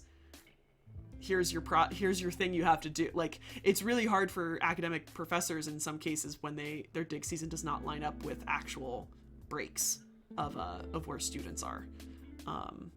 So yeah, it does depend. It is very weather dependent. I really wanted to find a list of all the top employers of archaeologists, and they don't exist. I haven't been able to find it. So this is a random article of the best with big quotation marks around it, the best employers of archaeologists. But what you're going to notice is that many of these are going to be U.S. government associations. So you got Bureau of Land Management, you have the USDA, United States Department of Agriculture, and what's the other one? National Park Foundation. Then you're going to have these consulting engineering jobs that are like Tetra Tech and environmental consultation. And then you have the CRM, these cultural resource management. So all very similar, and doing honestly very, very similar jobs, but for different reasons. And obviously we have had severe cutbacks in a lot of the different U.S. government positions. I wish I was able to find more data. I've only really been hearing mostly about national parks. National parks has been severely cut back in the past couple weeks. And the problem is that these park rangers could be from any different field. Like, they could be more environmentalists, they could be archaeologists, they could be historians. There's also, you guys may have seen the article that went around that they fired the guy who is the only locksmith of Yosemite, I think it was. And he's the only one who has the special trained to get people out of locked bathrooms. Yeah, and they fired the only locksmith in like this huge national park out. I think it was Yosemite or Yellowstone. It was either one of those. And so the national parks has been severely cut back. So far we've been lucky with our museums and like federal museums, though what was just recently announced, I'm not even gonna say passed because nothing's been passed, but announced this week was that the Smithsonian has to start teaching the correct history.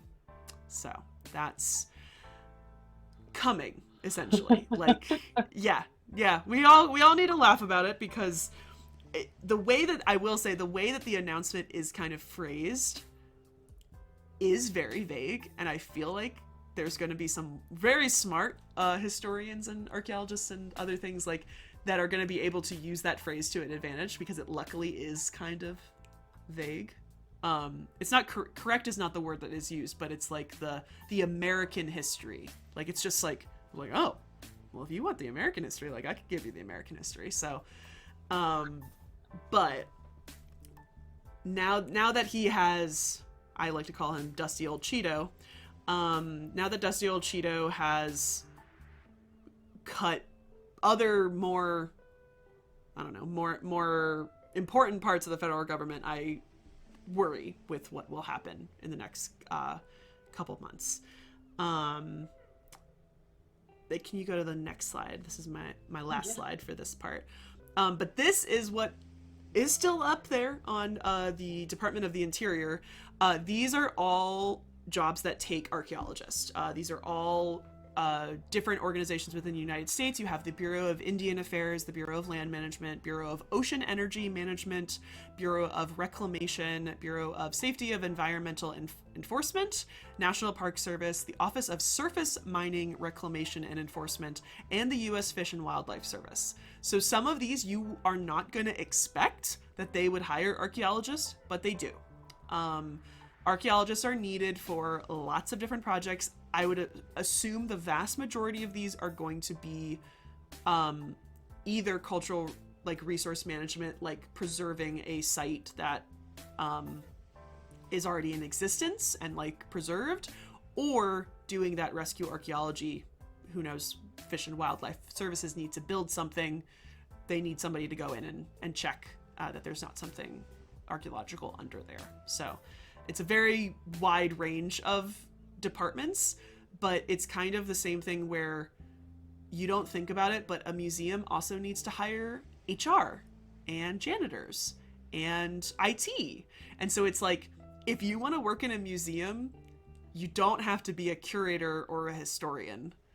Like, there are so many positions in museums, a development officer, somebody who gets donations, that you don't need to have that backing, but they need other people to work at a museum. So there are lots of interesting positions that, like, you don't really need a lot of expertise in fish and wildlife services, but you could get hired as an archaeologist. I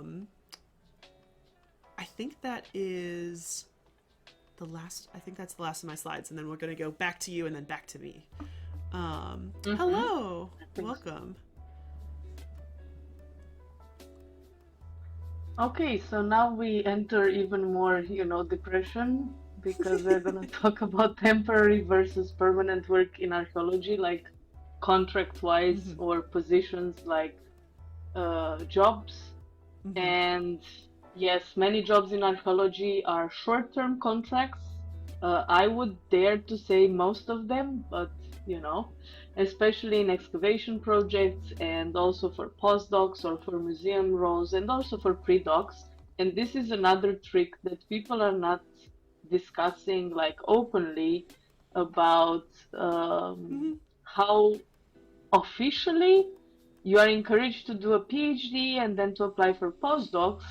But I encountered personally people saying that yes, stay as long as possible in the pre-doc position because you're cheaper. Because once you get postdoc, unless you prepare yourself to land something immediately after your PhD defense, you might be unemployed for quite a while because you're too fresh after the PhD defense. And they will prefer to pay cheaper a pre-doc, like a PhD student, rather than a postdoc. Yeah, and nobody tells you this. No. And this is why we need communities and we need safe spaces where we talk this publicly, because this is, first of all, this is borderline illegal, like nobody will say it officially. No. But this is how, like, that's the reality. The reality check is that no matter how much we are saying and showing statistics, the decisions are made behind closed doors by some people who have power and budgets, Yeah. and they decide to whom are giving the contracts, and it's not always the merit and the experience. So that's the Absolutely. thing, you need extra skills, to develop extra skills in order to understand and to actually sense, and to listen to your gut, and to also like understand if this is something you can deal with or not, because at the point for me it was too much. Yeah. And I said, No. okay, I can't do this. Like, this is not how it works. I'm too, I don't know, Yeah. dreaming of something else, or I imagined it differently. I adapted and adapted for decades, and at the point it destroyed me Yeah. physically and mentally. And I said, well, if I'm dead, I can't do archaeology. I can be a subject of archaeology later on, Mm-hmm. but that's a different thing. So that's also another, like, yeah, uh, tips and tricks behind the scenes. But Yeah. this is also a reality that you are gonna hear only, I don't know, in some networks and some people at a beer, but nobody's gonna tell you officially this. Yeah. Absolutely. Yeah, so that's the thing, that long-term stability, in theory, it requires diversifying skills and networking, developing networking, and in a lot of cases, it's expected that you're relocating for job Mm-hmm. opportunities, especially in Europe, Central Western Europe. It's expected that you are doing also like PhD somewhere and then postdoc somewhere else, and Mm-hmm. then I don't know, by between 45 and 50, if you're lucky, you're landing a permanent position. But you really have to have a chance and to build something on your way, you know Yeah. like, and this usually implies that you're sacrificing most of the things, like it's Mm-hmm. research. And then, I don't know, for me it didn't work. Like, I didn't feel that I have a life. I felt guilty if I didn't work continuously. Mm-hmm. And yeah, like stuff like this, that are like, okay, and when life life is passing, and what happens, I worked, I love the work, but then at the point nobody's telling you, well, that the chances to land something permanent are actually minimal. So Yep. prepare plan B and C and D, because it might hit you and you won't know Yeah. where it came from. No, absolutely. The relocating for a job is absolutely vital here in the United States. And like if you don't live in an area, like I live in a very very populated area that I'm very lucky has a ton of different museums and stuff, but a lot of my coworkers are part-timers, and one of the coworkers is looking for new things. She is looking all over the entire country. And for some people that is easy and comfortable. I have already kind of accepted, like, I've lived in multiple different places, but when I graduated from my master's in the pandemic, I was like, I'm going home. And all of my other friends were staying there. And they were like, why are you leaving? I was like, because there's no job here. And it's like, and I can't pay my rents. So I have to go live back at home. And so I went and lived back at home.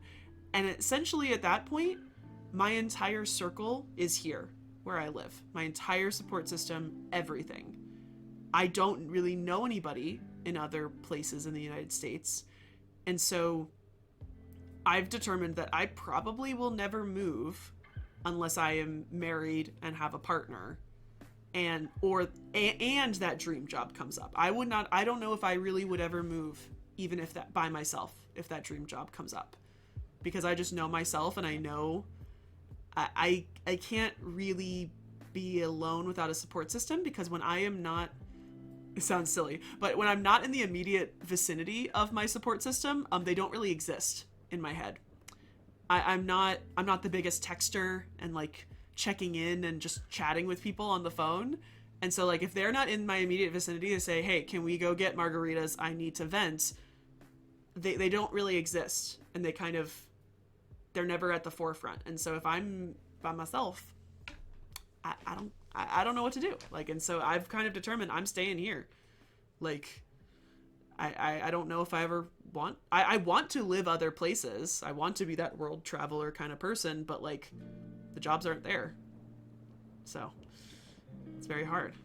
And that's the thing, like being aware of the choices you have and not being, because most of the people, like most of our professors, they don't know other, like what it is to do, like how it is to do to have a job, like as a freelancer or to construct your business. And of course they are going to be dismissive because they have no idea what this means. No. But this is why we need to build and to have more and more meetings and discussions to actually show that there are a lot of other possibilities, like, yeah, commercial archaeology, whatever, but also as a freelancer you can construct your business. And I will also talk a bit later about this, but yeah, that's the thing. Long-term stability, diversifying skills, relocating for job opportunities. And by the way, there is a recent study that was published a few weeks ago or a month ago that showed that hypermobility is associated with some neuroanxieties, and they are triggering in the brain the amygdala, and that it's connected with the feeling of fear because of this, hypermobility and stuff. So I read the study and I said I should stop reading things because, Oh my gosh. I start being a doctor also by self-diagnosing with, I was things going to like say this. my brother has a hypermobility condition, and my mother is one of those people who kind of like reads on the internet and self-diagnoses, but she does suspect that like our whole family has that, and I'm like, huh, that makes a lot of sense. But yeah, I'm like trying not to self-diagnose myself. Yeah, exactly. I mean, I was reading it, I was laughing, and then I was crying, and then I was like, I should not open science things anymore and just mind my No, own business. there And are I some don't things know. that you cannot, you know yourself, and I don't need to read that. I don't need to read that right now. Yeah, exactly. So, yeah, in Europe, there are several funding sources like the European Research Council grants, the so-called ERC, also like Marie Curie grants and other locally sourced grants, as I mentioned. There are a lot of institutions, and almost every country in Europe has their own locally sourced budgeted, projects. You write projects, you apply, for all career levels and whatever. And this is also part of, like getting to know the academic environment, which this is also something that is very different. And these are also other challenges. Like in US, let's say that I would say, and correct me if I'm wrong, that it's easier because you share the same language. Yes. While when you're moving from a country to another and you have to learn a language and you work in another country, and like I was trying wherever I went, at least at the level of, you know explaining or talking to the people at the minimal level to learn the language, because I find it also like it's a matter of politeness and showing Yes. your interest and your respect towards the people with whom you're working. And also another thing, when I was having my team in Turkey, I realized that my Turkish assistants were working extra compared to other, you know, field workers, because they were also translating for me and for the others. And they were taking from their field time and also sometimes after to Yeah. translate various things, and also my communication to make it more fluid, like when it was something more complex and so on. And then I really started to think about it and to express it, also to empower them, because they were talking in different languages. We had a German system protocol. We were communicating in English, and they were helping also like their native language. Their mother tongue was Turkish, and I said, "You are using three different languages in Yeah. in the same environment. That's amazing." Yeah. But US. also it's overwhelming. you know Absolutely. Yeah, the US is that is one thing that I can very graciously say that is not most of the time a problem, but it also was one of those things that, like, I am very bad at languages. I took a lot of years of Spanish, I took a lot of years of French, and I do not have the ability to really either speak but any of them comfortably. And it is unfortunate because I am one of those people that whenever I'm traveling anywhere, I'm always trying to go and learn at least a couple words just as a tourist. But I cannot imagine having to do that at an excavation, because I was lucky obviously I went to London, so I was not in a problem there. But when we were in Italy, everyone spoke enough English because it was mainly a US run excavation. And so it was, for the most part, fine, but I cannot imagine the extra battles that you have to do, especially when you're just trying to get your studies. And one of those things, it's been tempting. I see these Egyptology like doctorates that come up in certain countries, in like Poland and all these things, and they're like, it's English, and I'm like, I know you say that it's in English, but I feel like that there would be things that I was missing, and it just makes me uncomfortable to kind of have to go through that and try to figure that out, like, most of the time by myself, because there's not going to be like, I'm going to have to go outside to go find a language course to take. It's not going to be as like part of the entire thing. And Wombat Hole, like, absolutely, most science papers are in English, but there are plenty of archaeology papers that are not published in English. I actually was reading one, we were talking about it on stream a couple weeks ago. It was all Spanish. Was it Spanish? Or was it, oh wait, no, it wasn't Spanish. It was Portuguese. That's what it was. It was Portuguese, and I was like, oh, okay, so close to where I could maybe be able to know some of this, and then, but not enough. And no, all of their papers were in their native language, and I was just like, when, for example, in my master's, we had to do comprehensive exams, and one of the comprehensive things is in a language. You either have to do it in French or German, because of so many either current or past archaeological papers that were done by Germans or French. And so I had to literally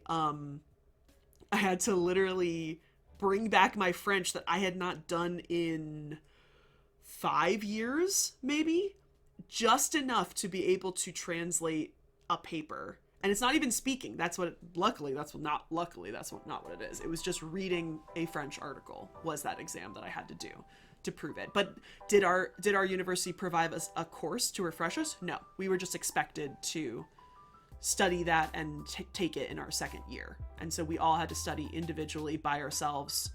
And I was like, I'm lucky that I took French. Like, people when I took French in high school were like, why are you taking French? You should take Spanish. And I was just like, I want to live in France. So let me choose the language that I want to. But I'm honestly very grateful that I did that in high school, because at my trajectory, I would not have been able to do either. Like, that comp exam would have been extremely hard because I did not have a basis in it already. Yeah.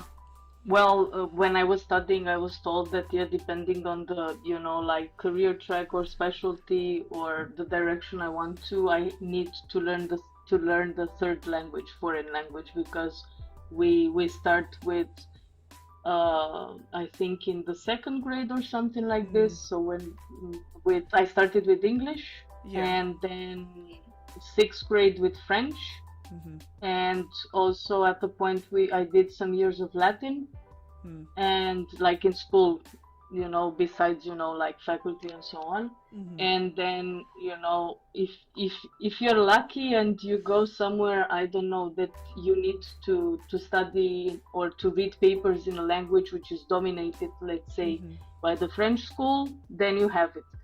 But if you're lucky like me to study English and French and to move in a German-speaking country, yeah, and to work in Turkey and in Greece and wherever else, yeah, I mean, you need at least to read, because you can't skip when you're doing research. Like, you can't skip, or you can skip, but you're missing a lot of research, mm-hmm, if you don't read also the local things, at least to understand at the minimal level what they are talking about. So, Absolutely. I mean, now it's easier with, the AI and the translators and stuff, but it wasn't like this, and we know it very well. But yeah, Yeah. usually it's expected that you speak fluently at least two international languages. And for example, uh, if you don't come from a country that has the mother tongue an international speaking country, then that's your luck, Yeah, and then that's your you look. It's not a big crying deal. in languages.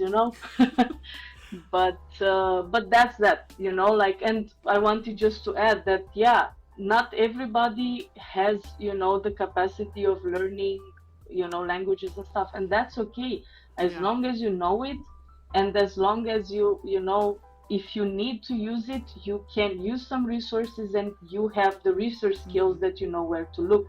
And Yeah. if you know that, yeah, this is not gonna work, that's Mm-hmm. how it is, I mean, this is the thing that I hate standardizing, and oh, it should be like this. Yeah, it should be Yes. like this, but if you can't do it, this shouldn't stop you. This is Yeah. what I mean. Absolutely. All right. Okay, I'm going, sorry, just to find my, That's okay. yeah, this is yours. No, this is mine. This is Sorry, this yours. is, I added today. I saw that you added It one. Yeah. had so much. Yes, I added this because I said that how can we go deeper into, seeing how deep we are in not finding, like, I don't know, jobs and Mm-hmm. anything. So let's put some, recent survey results. And I actually completed this survey in 2021. Cool. So it's called a Precarious Future Reflections from a Survey of Early Career Researchers in Archaeology. And it was done, yes, it circulated in 2021. Mm-hmm. By the way, it's online, it's open access. Woo! That's You what we want to can, see. yes, yes, yes, Open access. yes. So it can be downloaded. So it presented the findings from a 2021 international online survey of 419 early career researchers, so-called ERCs in Mm-hmm. archaeology, and the survey aimed to identify the challenges faced by the early career researchers in pursuing academic careers. And these are the findings.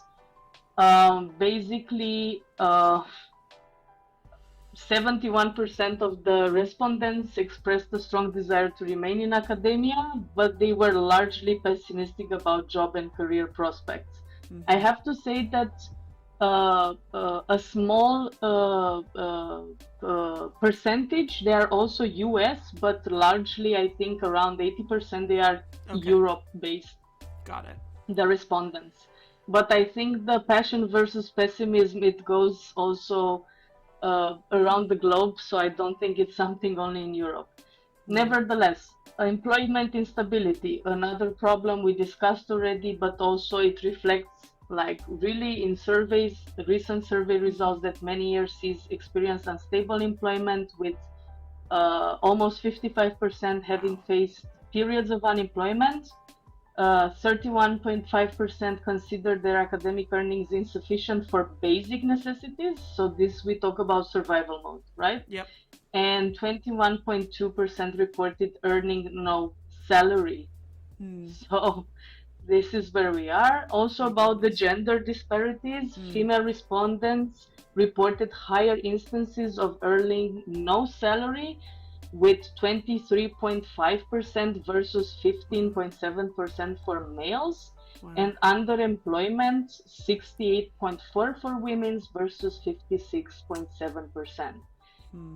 So this is, yeah, workplace challenges. Difficult. Over 180 open-ended comments revealed. So from 419, 180 people commented and revealed concerning levels of workplace bullying and discrimination, particularly targeting women and minorities, which this God, is yeah. another level of being a foreign Mm-hmm. and stuff, because it's nice, we are hypermobile, we have anxiety, we have a lot of things, but they are, and there is always going to be, a level at the point which will make you uncomfortable or Yeah. will make you question if you are good enough and so on. I mean, Mm-hmm. this concerns also like on a personal level, but let's say academia has a talent of being conservative enough still that you need to feel that you deserve to be there, that Yep. they make you an honor, you know,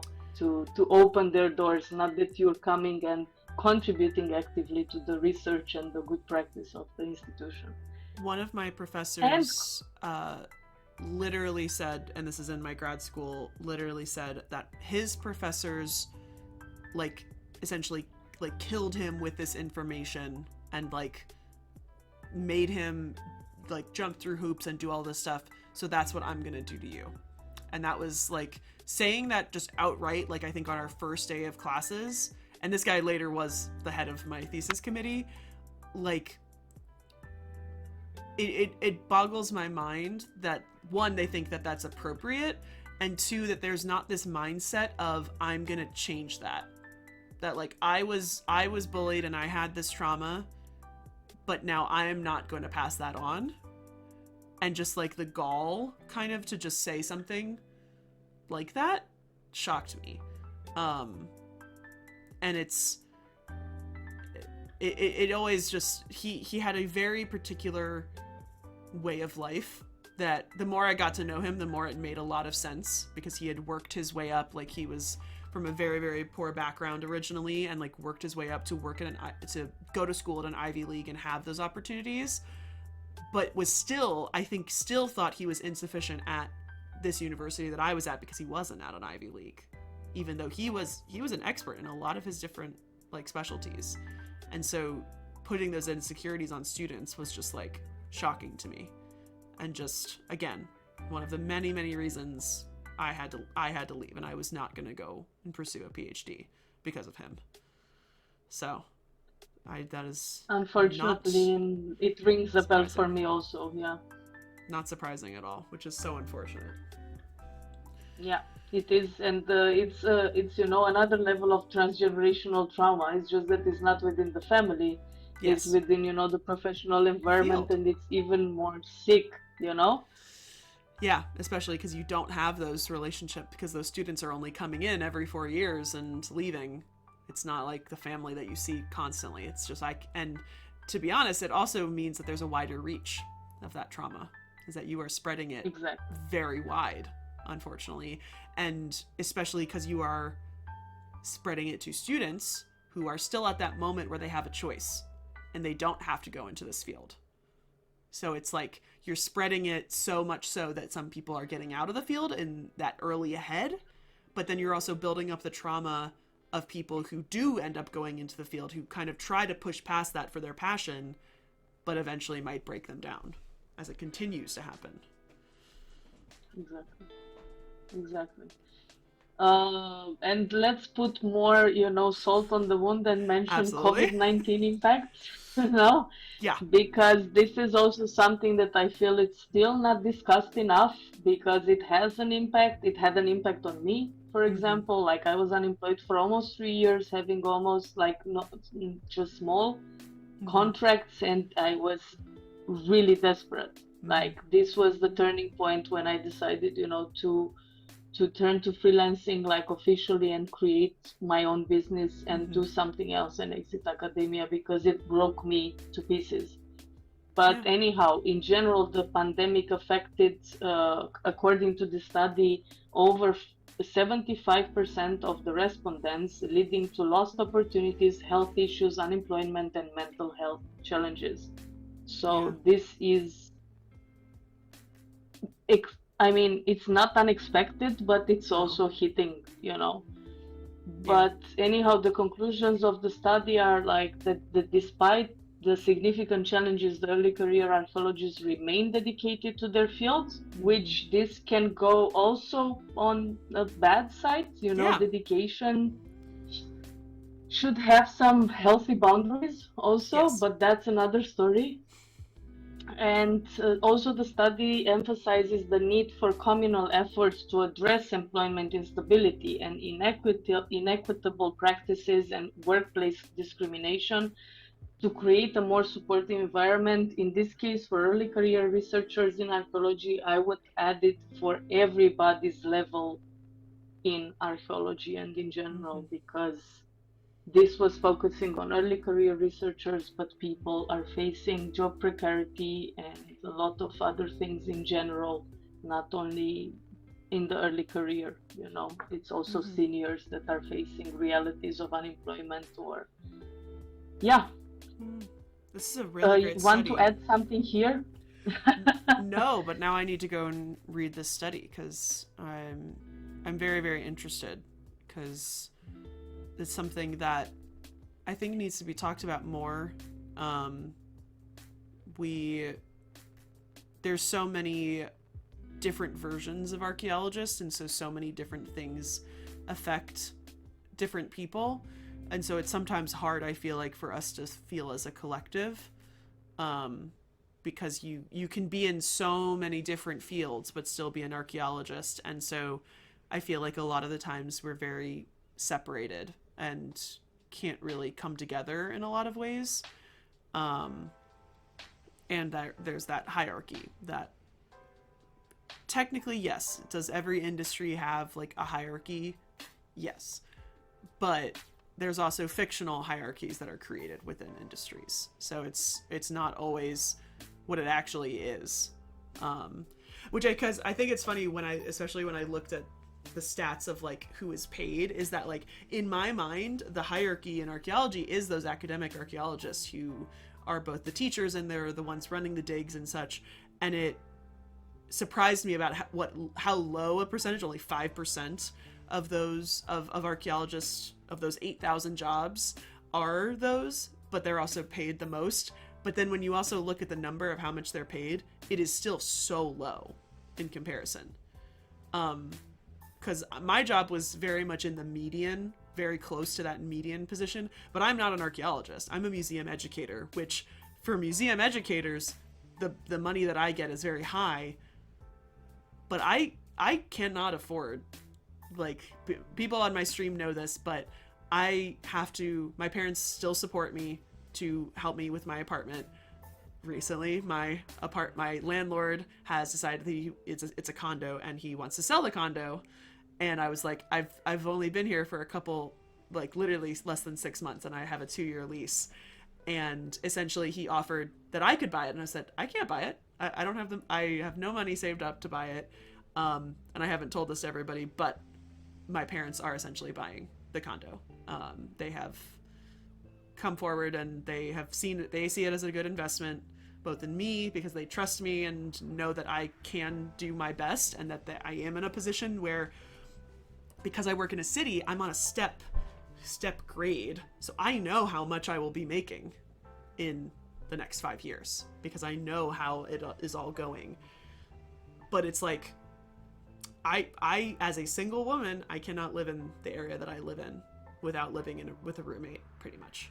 And so it's very difficult to talk to people about your problems who are either in your field but are married to somebody who has a job that essentially can let you do your passion job that like you do for no money, which is so patronizing in a lot of ways, or people who are not in my position and just make an insane amount more money than I do, and I'm just like, different tax bracket. People are like, we should go and do this. I'm like, you understand that like I can barely afford to feed myself, right? And people don't understand that because it's an uncomfortable topic to talk about. But we need more studies like this. I wish we could get more people a part of that. Absolutely, I agree. And just to continue, uncomfortable topics are my jam. So yes. that's the thing. Yeah. So let's talk also a bit about alternative careers in archaeology. What I put here, I put from my side, that not all archaeologists work in excavations or in museums. Mm-hmm. Some move into science communication or digital archaeology or heritage tourism or virtual reality 3D reconstructions, or developing businesses, mm-hmm. inspired by archaeology. And here I put two businesses that are very dear to me, Mm-hmm. and it's Lina, inspired by history, and she is from Poland, and she is an archaeologist, and she's doing this absolutely beautiful, like pendants and everything. And she just transferred her skills and started as a freelancer and developing from zero, because in Europe nobody teaches you how to be a business orientated Mm-hmm. person, especially if you go in academia. Yes. And although you have all the skills, you don't know what to do with them, and you don't trust yourself because you come from the background where you're never enough, or at least this was my case. Mm-hmm. And yeah, you just go and do a lot of, marketing, management, business, accounting, law, taxation, Yeah. bookkeeping. This is everything what I've learned in the past 2 years, 3 years, doing jillions of uh, courses and everything. Mm-hmm. And yeah, and also Yona, who is, we are also partners in co-founders. She is doing visuals and illustrations and um, illustrative content and everything. She also transitioned from academia to freelancing. We were basically the two, I don't know, foreign freelancers that Mm-hmm. met a year ago in Vienna, Yeah. and we decided, we worked in the same building for 6 years and we never met. We Oh met after we exited academia, my and she gosh. wrote me on Instagram and she said, "Hey, I see you're also Vienna based.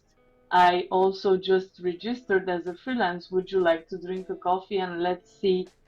And yeah, we are collaborating since last year, and now we are co-founding, a This crack platform for archaeologists that I would talk about this a bit later. But this that's is I mean, so funny because for those of my followers around here, you know one of our very good friends, Mallory, who is on Twitch here as amateur archaeologist.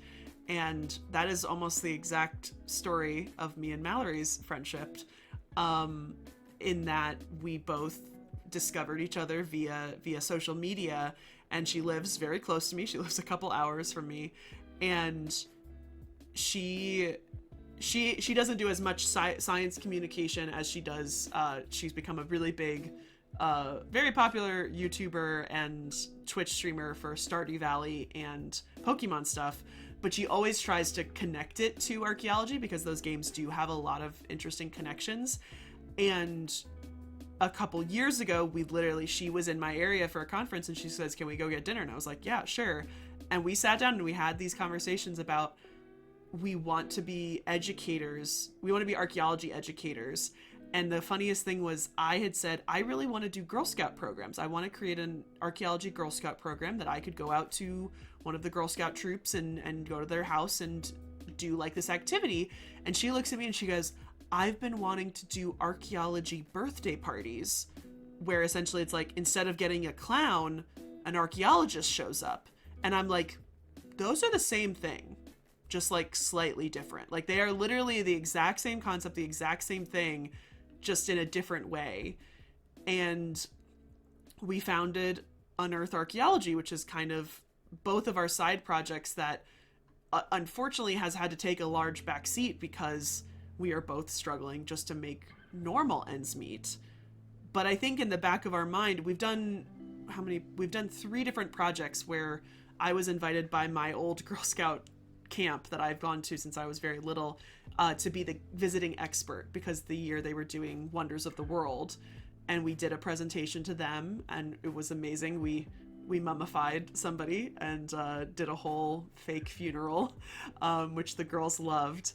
And then we've done two like outreach things, and I just think that's very funny that sounds like the exact same story, but just different. And I've exactly. discovered this is more common than we think. I've discovered lots of little groups like this, like the Humanities Guild that everyone here on my stream knows. The Humanities Guild are a group of women and non-binary people that discovered each other via TikTok, who were kind of sick of men coming into their comments and being mean and being crazy, and formed the Humanities Guild and stuff. And so it's I love that this field and is so like inspiring for collaboration when we really need it. Exactly. No, absolutely. This is, I mean, it's funny and it's sad because with Yona, who is by the way Archeo Inc. on Instagram, Oh not yes. yet on TikTok, but she will go there. I think a lot of people know her from Instagram. She has quite a group. I haven't She's checked that very out. good with designs, and yeah, she does amazing illustrations. So this is how we met, and we started working, and we were like, oh my God, this is what we needed, like Mm-hmm. to talk openly, to share a lot of things. Yeah, it's Mm-hmm. it's amazing, to find people and to just open. I think in a lot of cases it's also like part therapy, we are Yes. healing somehow from the trauma we Mm-hmm. experienced, and we share like a lot of common things, and we are like, yeah, that's why we should step forward, we should work together, this is what we were missing, yeah. And yes, Vev, we are very good friends with Paleontologizing, who is a paleontologist that also does very similar stuff with what we do. And I identified very much with him the first time I saw his stream because he has a video that plays whenever new people come on in. And part of it was he literally said the words, I wanted to leave the toxicity of academia. And so I started streaming. And I was like, that's literally me, just a completely different field. And so he was actually a guest lecturer of ours in season 1. His full guest lecture is on my YouTube. All of my past guest lectures are on there. And we talked for 5 hours. We talked for so long because there's so many similar And we're fields out also not there. far. I know we're getting close there. But yeah, so I love that we can have these communities, and you're right, it's absolutely therapy of people coming together and realizing that they can do some change. Absolutely. And I was mentioning that I'm doing professional mentoring and stuff. I started as a voluntary and I integrated it also in my business because I also have to live to Mm-hmm. pop something and to survive and to earn some money. But basically, most of the mentees, they come and they say it's so refreshing that you're just listening, offering a safe space. You're not imposing. You don't say that you Yes. have to do.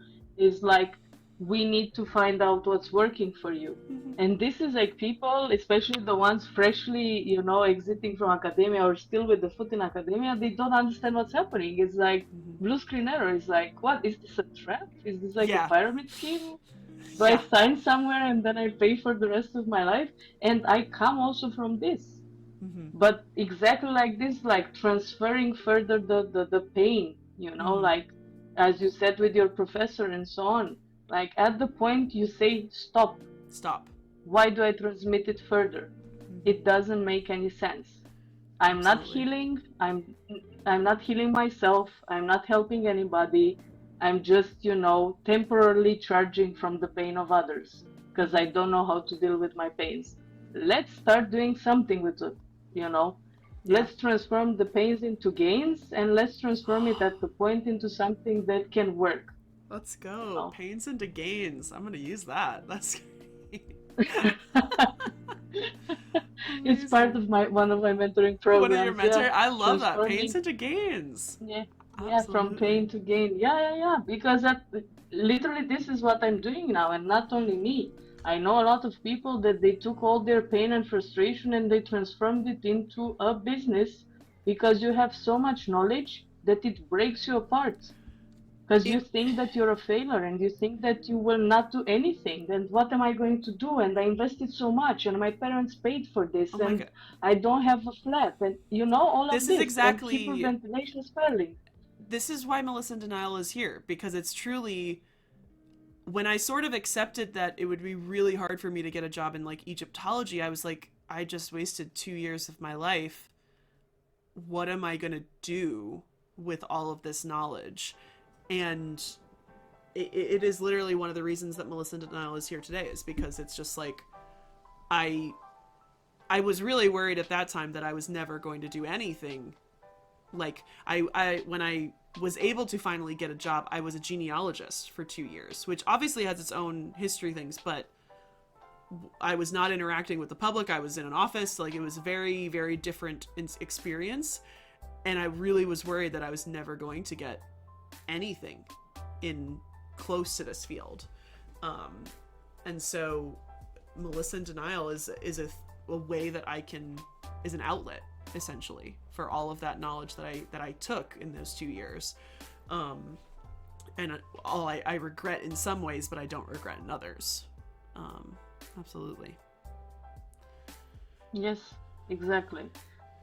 So that's one of, and I know other people that they started, to do pottery. They were pottery specialists and they started to do pottery. There is a friend in Athens. She's doing handmade pottery, and she said that she's, her business it's on the beauty of the perfection of the imperfection. That it's handmade and it's not this perfect and everything, and it's handmade, everything, the paint, and she takes care and stuff. She was specializing on pottery, on ancient Greek pottery. It didn't work out. She resisted as long as she resisted. Then she quit her PhD and everything, and now she's doing, and I'm following her and we're talking from time to time, and she found a way to make it work, you know?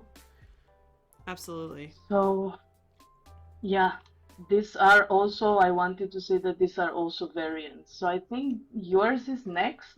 Yeah. So this one is, there are so many options, and I wanted to just kind of outline some of the ones that I know in the US are as accessible, though some of these do depend on your interest and your schooling. They're not as transmissible as they might want to be. But when it comes to teaching, there are ways that you can teach without a PhD, and you're kind of skirting around in weird ways. Adjunct teaching, I do not recommend it for anyone because it is paid so low. In the United States, you are paid by credit, you have no support, blah, blah, blah, blah, blah, blah, blah. But it is accessible when you are a master's student. So that is a possibility. I also know people who were master's students and were also teaching classes, like full teaching, not like TAing, like actually full teaching at my university. I was like very surprised and glad that I was not asked to teach a class, because I was like, I don't want to do that. But there's also options for in private elementaries and high schools, which I know that I talked about it like probably 2 hours ago about how my own schooling was very unhinged because of these people that did not have teaching certificates. Teaching certificates are not a master's. You can get teaching certificates relatively easy if you want to do that. And so you can be that person that's coming in and bringing in all of that knowledge, but also knows how to teach well. And so there are private schools, private elementary schools, private high schools that will hire you to teach those courses and have at least a little bit more support than teaching at a university level. One of our very good friends, Alexandra, who also was one of our guest lecturers, she is now teaching at 2 private schools at the same time, teaching things like astronomy, like very interesting courses to these private school kids, because she has that experience while she is finishing like her PhD. And so there are opportunities outside of the public school system, which usually requires you to have more specialized skills. Though honestly, depends state by state. You might be able to get in other schools that are just desperate for teachers. One of the best options that I think is GIS, which we briefly kind of talked about, because GIS, or Geographic Information Systems, is used in so many different fields that, like, if you have the experience in GIS and archaeology, you are very transmissible to construction, engineering, architecture, things like that. I took one course in GIS. I took GIS for Dummies. It was a 1-credit course. It was fairly interesting and easy. And then also, for those who don't know what GIS is, it's Geographic Information Systems, computer-based tools that help you capture, store, analyze, and display spatial data. So it's that little total station. That image is from an excavation that I was on where we used one. And it enables users to like visualize and understand the geographic relationships and patterns. So archaeology, it's used to both understand the landscape that you're in, but then also to actually map out specific features within the archaeology that you are excavating. But you might have seen, I know that if you live in the US, you have seen one of these total stations with a guy in a construction vest on the side of a road. You're just driving by and some guy's looking through it and you're always like, what is he looking at? Like, this is stuff that is used, agriculture is used in so many different fields. I was told by an archaeologist that if you have any GIS experience, that you are 10 times more employable as an archaeologist because of that. But on the other side, if you're trying to get out of archaeology, you are going to have that experience in so many other fields. And because you are going to technically be a specialist, you might even be paid more for that because you have that specialist knowledge. So if you are a student and you are thinking about archaeology, GIS is a very good option if you're good at those things, because if archaeology doesn't work out, there are plenty of other places that will take a GIS person. And so I always want to recommend that because I remember being told that, being like, I should take a GIS. And there are also like GIS certifications that you can get as well that are not a full master's or a full PhD. There are certifications that are also shorter, a little bit more affordable, and can help you get that. And I considered it for a while, actually, when I was doing GIS and stuff. Yeah, very true. Yeah, so surveyors and stuff, but they are used in GIS uses the total stations a lot. So there's a lot of different options with that as well. And the thing that I teased earlier was NAGPRA. When it comes to the US, NAGPRA is a very, very important law. If you've never heard about it before, it is the Native American Graves Repatriation Act. And it was originally established in the 1990s as a way for Native American remains that were in cultural institutions like universities and museums to be returned to their tribes.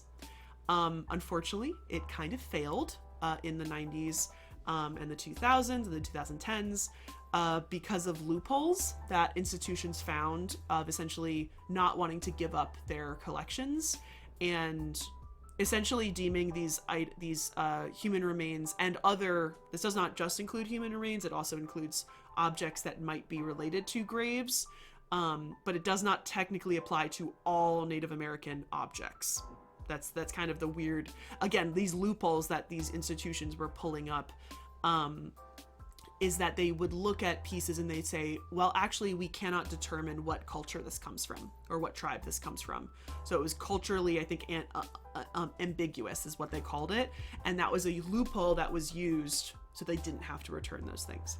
Well, good thing to know. An amendment was passed last year so that these cultural institutions are going to be held accountable. And culturally unambiguous does not matter anymore. They've kind of tried to remove this loophole. And the conference that I just went to last week, the keynote speaker was talking all about this. So I have a lot of this very fresh on my mind. And she gave some really great examples of like ways that you can get involved with this. And so the woman who was speaking, she was from a Native American tribe, and she had talked about how she had both worked with her own tribe as like the tribe's representative talking to these cultural institutions, but she also worked as a freelancer who worked with these cultural institutions to then return the objects to the tribe. And so this can be like, if you are interested in law and like cultural policy and things like this, but also on this like consultation is like learning the NAGPRA law, learning the new amendment, and then becoming this kind of freelancer to kind of work between these. And so this is like an interesting version of like an anthropologist in my mind, because it's not necessarily archaeology, but you are going to have to usually understand what the objects are and look at archaeological records if they were properly excavated, which the vast majority were not.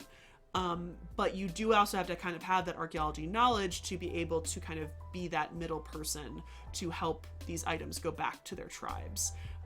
So it's a very, very new-ish kind of thing that I didn't realize that there essentially were these like freelancers that can help with this and stuff.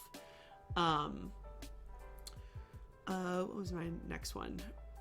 Researchers. There's always things that need to be researched. Historians, like you have the ability now to do research, to write papers, and libraries, archives, museums will sometimes need those people rather than you actually going out and doing excavations.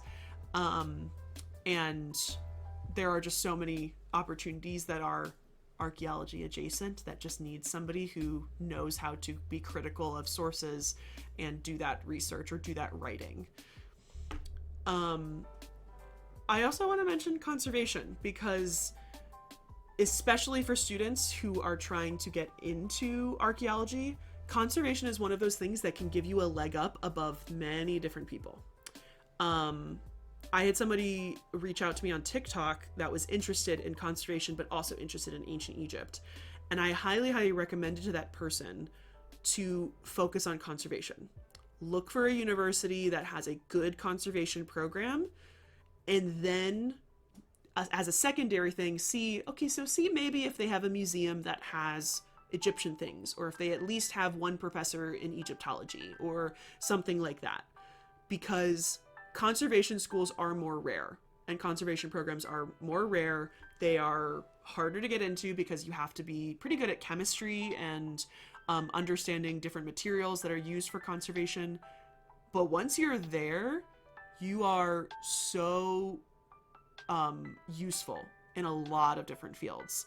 Like, you can be conserving archaeological material, but you could be conserving paintings, things that are not that old. And there's actually a person, it's a private company, and I've been seeing them on TikTok. They preserve posters. And so they are preserving a poster from like the 1950s of like Captain America. And like, that's just what they're doing. They're studying the history, they're doing that, but they are doing the like chemistry and the repair of anything. And for what you're curious, is my photo is a conservation project that I worked on as a volunteer, where a large ship was discovered and the pieces of the ship were getting sent to a conservation center, but it was like 24 hours, like it was in Texas, so it was really far away. And so we had to do this preliminary conservation to get the ship timbers on the truck.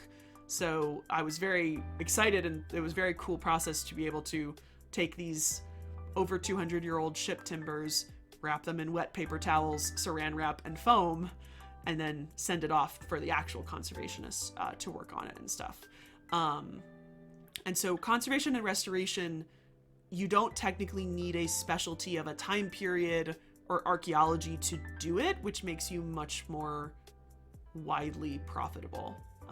There are so many places, because there's lots of private institutions. Like, you can be at a museum conservation, but hey, there are people that just start their own painting conservation. And that is a very profitable and slightly risky job in the case that people are giving you their private pieces for you to conserve or restore. But it is a very profitable job market. And then Alexandra talked a lot about tourism, but tourism in the United States is very big. And there are so many different fields within that, of the museum educators, the tour groups, the cruise liners. Like, there are so many different options in that. And it, again, very much depends on where you are. But new tourism groups of a person that is starting a new tour start up all the time by people who want to have that small business and want to give tours and get paid money to give tours, like, all the time. There are so many. If you have that specialist knowledge that some other people are not going to have, you are true, Vev. Tourism does tend to be seasonal, absolutely. So it is not the most stable year-round, but there are options of like doing other tourism, or if you're willing to travel and be different places, because tourism, there's lots of different ways to get involved with that. Because even so, I know, like, I live near DC has like a tourism center. Even though tourism is seasonal, there's always going to be people working at that tourism center. And so it depends if you have if you have a full-time job, then you're kind of like that. But yeah, that's the last I have about some of those. And then I hate to say it, we have to shout out each other of like, if you have a niche and you can figure it out, like, freelance is an option. Like, obviously I have a full-time job, but the funny thing, Alexandra, that I've been telling people for years is that I have to start getting ready to do my taxes. And according to the US government, until I make $10,000 a year, my freelance job is a hobby. Which is like crazy to think about because of how much work I put into it. But yeah, so it's we have to shout each other out for freelance work. Like, I am making money. Social media is now part of the job, and you can make money and you can be monetized on it. And so it's a hard road to go, but you can do it. I am making a considerable amount for only being around for, what am I at now, 4.5 years. Like, I was making nothing at the beginning, but yeah, so there are other options. It's just obviously balancing it between living and your passion.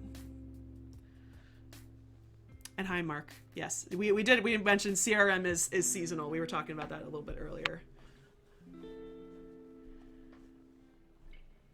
We are almost ready to the end, but feel free. Anyone can ask questions. We'll do a little chatting afterwards, but I don't want to keep Alexandra because she is across the world and it's late.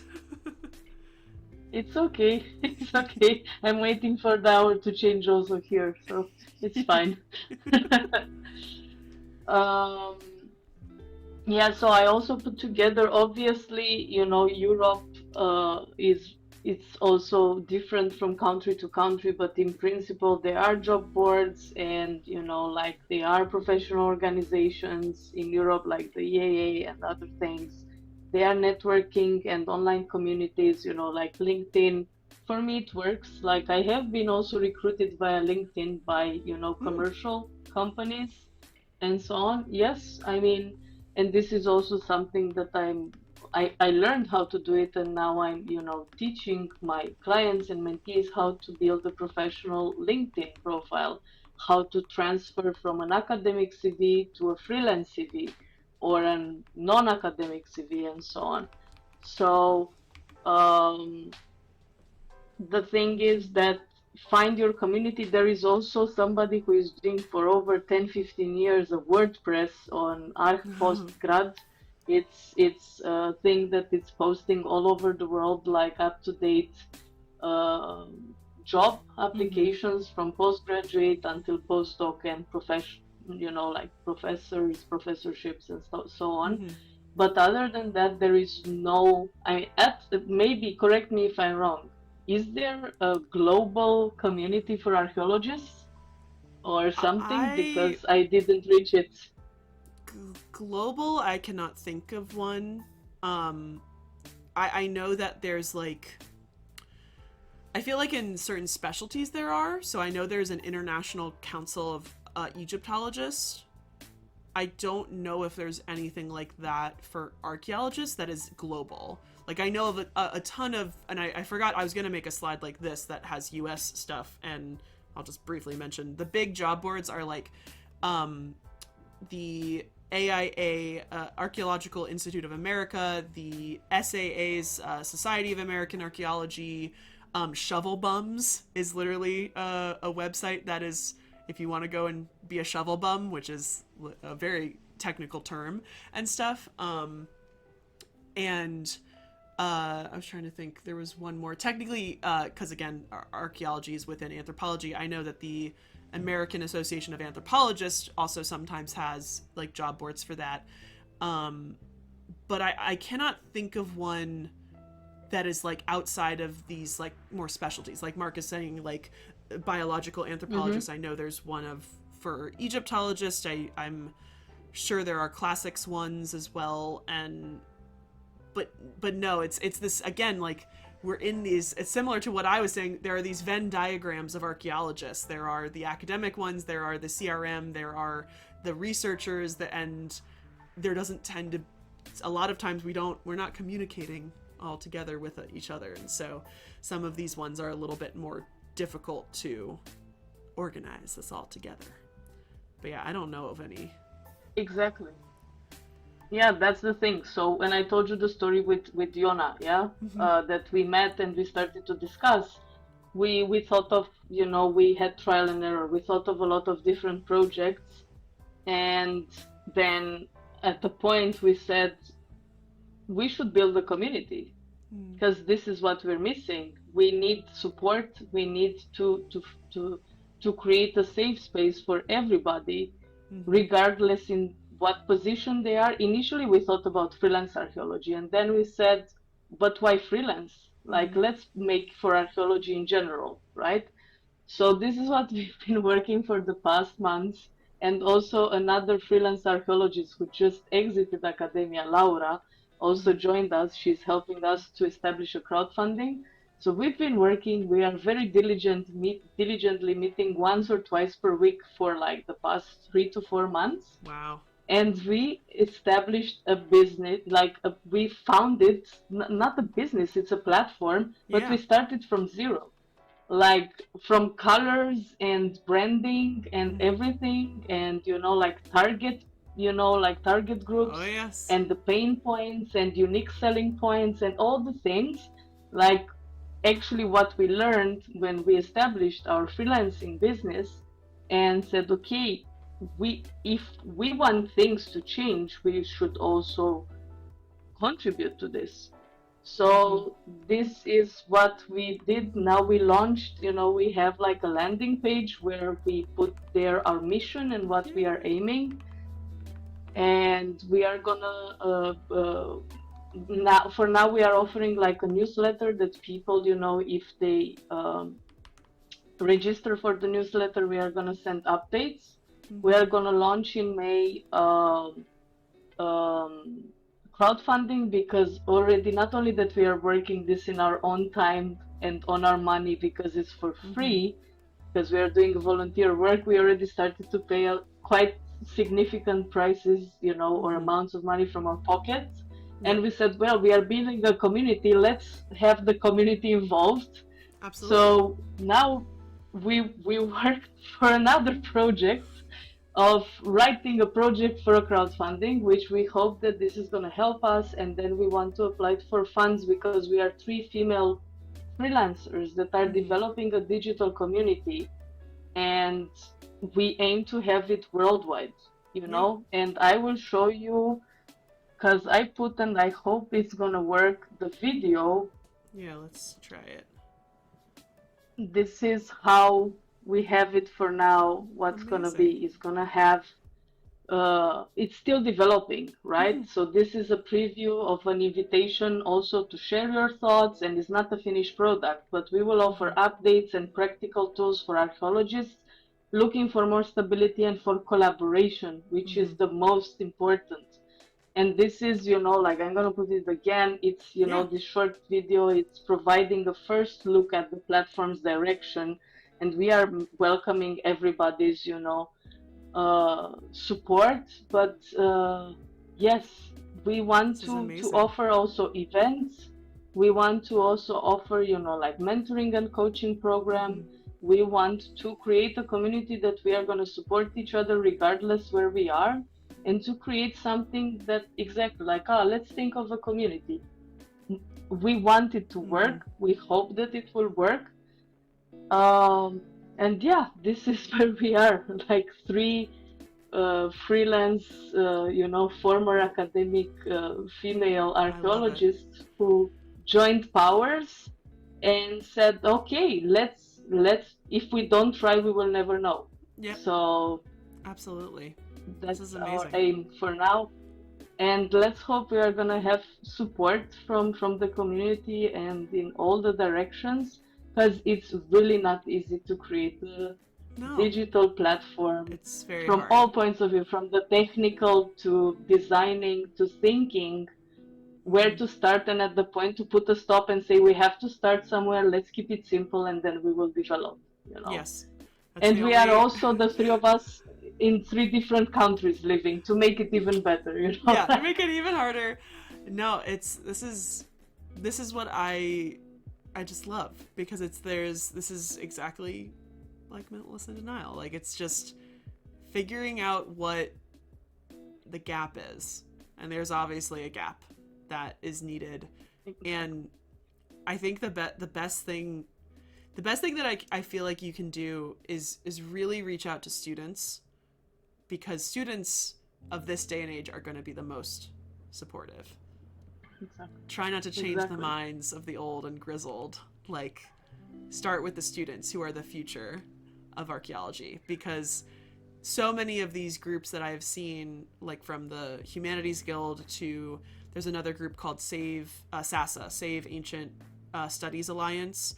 All of these groups are groups that have come up because of these things and these hardships and the needs for knowledge and community and all of these. And it's so hard to do all of these things when it's just a side project. But I can see the future with my own business, that I can see one day that I might be able to do this like full time. Though I've always said I love my current job too much, but it's lucky that the vast majority of the people who work there are part-time. And so that one day I think I might go back to part-time, because this takes up more of my time and gives me more support. And so getting on social media and doing all of those, and in this digital age, there's so much more opportunities to join together. Absolutely. Exactly. And with this, I think we came to an end of our presentation, which took only 3 hours. It's fine. That's fine. That's absolutely fine. You can stop sharing, and I will go back to us just chatting. Switching back to this one. All right. Okay. Just check it. There you go. It's loading. Come on. I know it's gonna work. It's just thinking really hard. Did we lose the chat? No, we didn't. No, we didn't lose the chat. I just need to refresh this, and hopefully, yeah, there we go. But yeah, I think the only thing I would kind of just wanted to end on is just like, I'm trying to think of like the exact question, if we want to like, how do we want the whole field to change, or like what we're looking like forward to the most, and like seeing like sort of already starting now but is not there, but just like what do you think about like the future of the field, and like how, I don't know, do we have good prospects? Are we going to be good? Well, what I can tell you is that I saw that the new generations coming. I sound so old right now, but the new generations coming, they know much earlier what they wanted to do. Yes. And I can't make it like a statement worldwide, but this is what I experienced in different countries. They are already putting questions, and very essential and reliable questions of, okay, what's my future? What are my opportunities? Refusing to work for free for long times, or just becoming, like carrying the suitcase of the professor just to have a chance to be the assistant and stuff. So they have other like newer generations, Gen Z and stuff, all due respect, amazing. It took me zillions of years of, standing for myself and actually understanding that this is not normal, like that's the thing. So this is the direction that I really, really appreciate, because you need archaeologists to do work. And if you don't have them, there's going to be a crisis. And I witnessed in museums where I worked, and they were saying that, oh, there are going to be lines of students to replace you on so small salaries. It's ridiculous.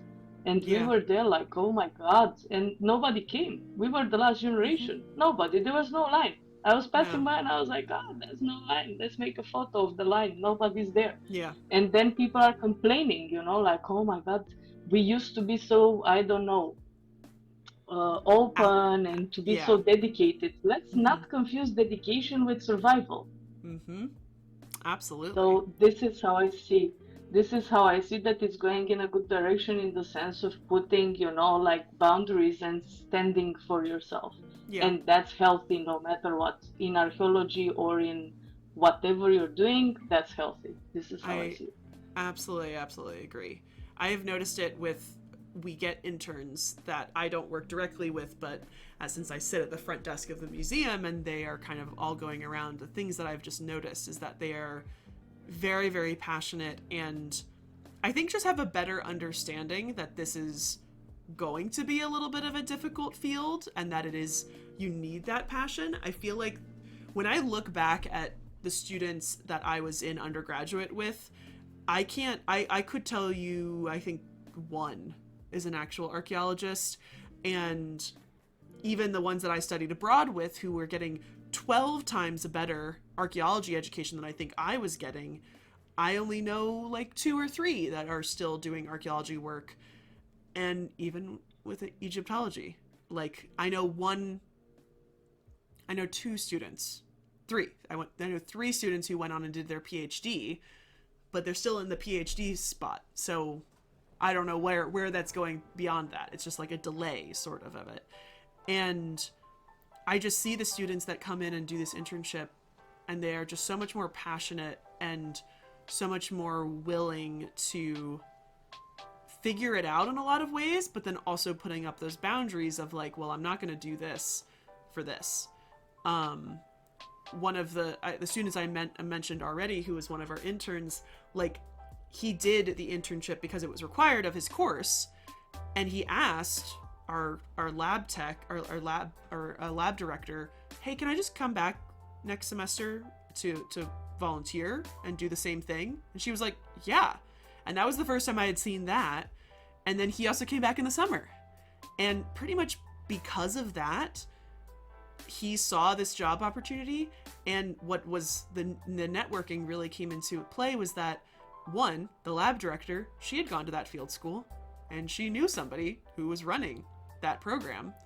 And so she was like, probably gave him a really good recommendation letter. And then somebody recognized, hey, I know that person.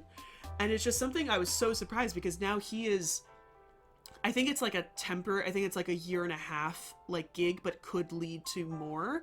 But like it is a full paid position. He does not have a master's. And it shocked me and was like so encouraging that this student was so willing to come back again and again and really like made me very proud of our institution because I know that, again, I was a volunteer and then I was an intern, then I was a part-timer, and now I'm a full-timer of the same place.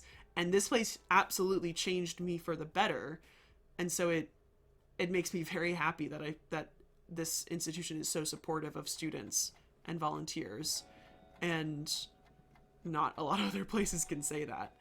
And so I see another side thing was my friend who works in CRM archaeology. Her department, her group, they brought in an HR consultation company to do like surveys and interviews and stuff of the workers, and they had like an all hands meeting where they went over the results to this. And while the results were not that great, obviously, because they were complaining about pay and a lot of different things, even that step is a lot. Like, for having an organization that never talks about how their entire like job works internally, to going to hire out an outside group to evaluate and survey, that is a very unique step that I think is necessary in a lot of ways, to kind of just see how the field is moving forward. But absolutely.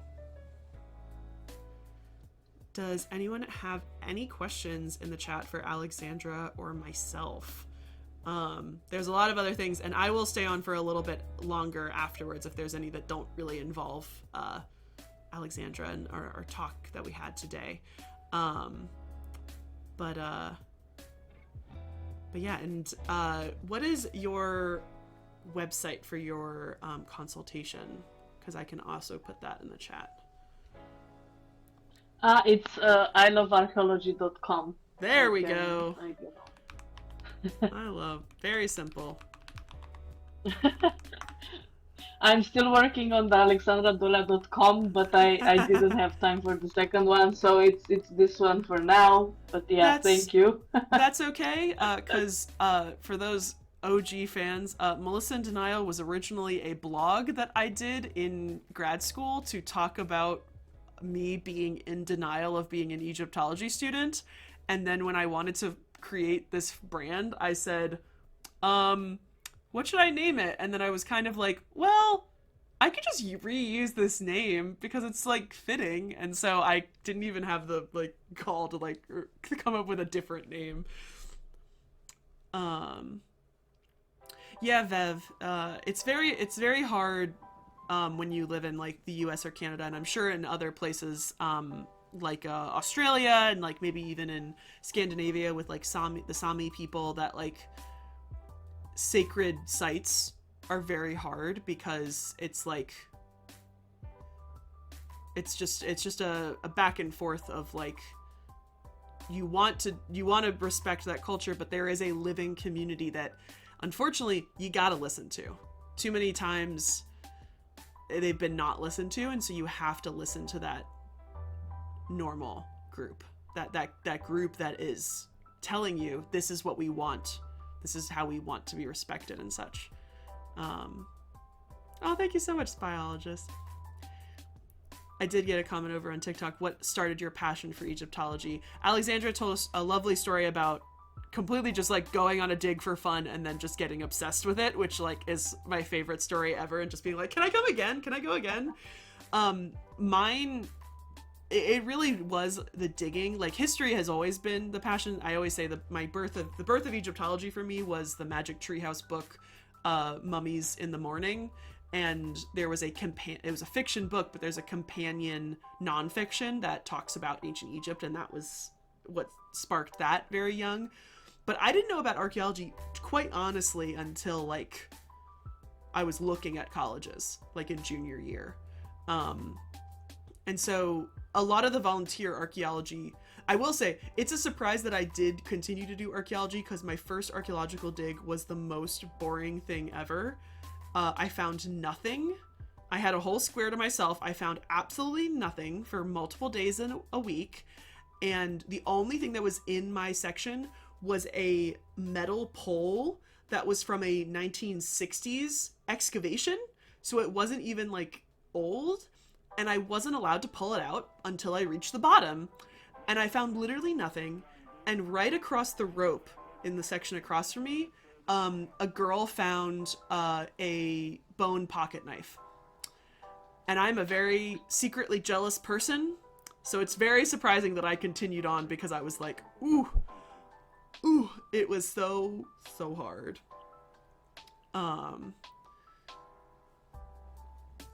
Yeah, bioarchaeology is hard in the US. It doesn't fit very nicely in a lot of other places. Yeah, bioarch is hard because it's like you can do forensic, like you're very close to like forensic archaeology in a lot of ways, but that also has other aspects that you need to know, laws and things like that. I'll answer. We had one more on TikTok that's more applies to me. Is how's applying for a museum job? Was it easy or difficult to go to? It depends on the museum job. Some are really easy, because guess what? Museums need janitors, museums need HR people, museums need IT people especially, and they need people who can do construction to build exhibits. They need all of those things. So if you're asking about a specific like curator or museum educator, those are the more difficult jobs to get, because you need that really specialty. when like there are so many jobs in museums that people overlook and think like, I always tell them like, if you want to work in a museum but you don't like all the museum stuff, like go into HR, go into development, getting donations from people. Like there are so many jobs that are needed there. The museums that I work at, we have to have a rental coordinator because we rent out the space a lot because that actually helps us keep the lights on in some of our museums. So like you don't have to care about history or know anything about history, but if you like running programs and running lectures and putting up chairs and tables and doing IT stuff, you can. The other parts of museums, the bulk of it, the curatorial jobs, the museum educator jobs, those are all very hard because everybody wants them. The joke was that there are internships at the Metropolitan Museum of Art in New York City, which is where I went, near where I went in undergraduate, and they're paid. They're like the only paid internships in museums, like in the United States almost. And me and my friend joked that the internships weren't real. They were just they just had to put them online to like make art historian students sad, because nobody ever got it and stuff. And then, ironically, my friend found her niche. She was a art history major and a publishing major. And so what did she do? She got a paid internship at the Metropolitan Museum of Art in their publications department in publishing museum books. And what does she do now? She works for a publication firm in New York City publishing museum, sports, and other books. Like that's a niche that like she was able to get into. It's the jobs that are just the plain curatorial, the plain museum educator. Those are hard. How much museum funding is from the government and how much from the public typically on it? That is a question. That is a very specific question that I don't know the answer to, but depends on the country, depends on all these things, depends on, some museums are fully funded by the government in the United States, like the Smithsonian. Some get specific grants and some are not funded at all. I technically work for a museum that is, my museums are funded by the city government, but not by the federal government. We're one in few. Not a lot of them don't take federal grants. There's things called IMLS grants, Institution of Museum and Library Services. I think that's what that's called. IMLS grants and heritage grants are like some of the big ones in the United States, but they can go for a wide range of things. But most of them come from endowments and not donations from the public, but like other private firms, grants. There's so many different things. Any other questions?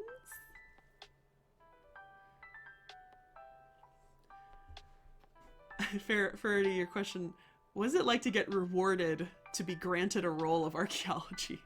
That makes it sound so formal. We suffer. We are not like granted the role of an archaeologist. Like we suffer through schooling and trauma and unpaid internships and what's the phrase that my mom always used? Paying our dues. It's one of my least favorite phrases in the world, but paying our dues, like you have to essentially work unpaid or volunteer to pay and get paid low salaries to pay your dues to work your way up.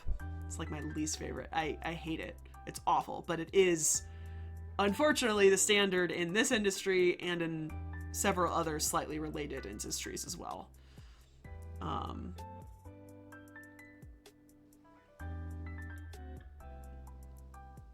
Sorry, Viv, I'm reading your...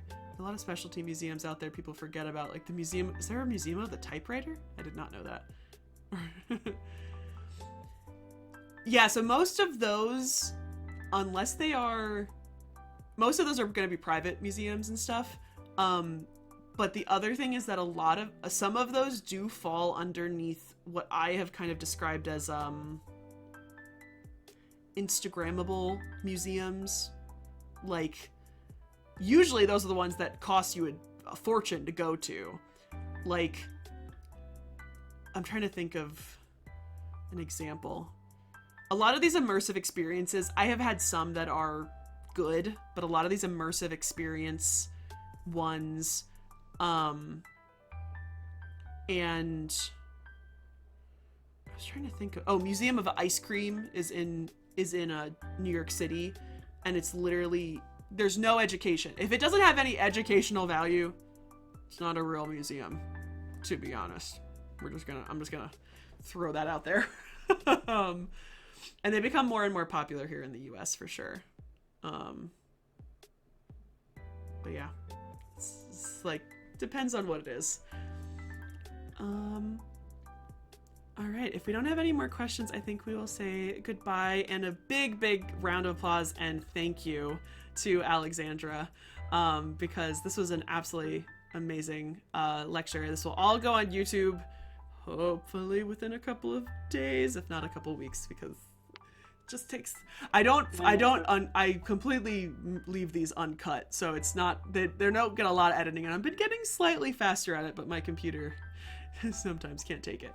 But this will go all on YouTube, and then people on Twitch, you can access it for the next 2 weeks for free, and people can watch it until it goes away. But yeah, thank you so much, Alexandra. This was absolutely amazing.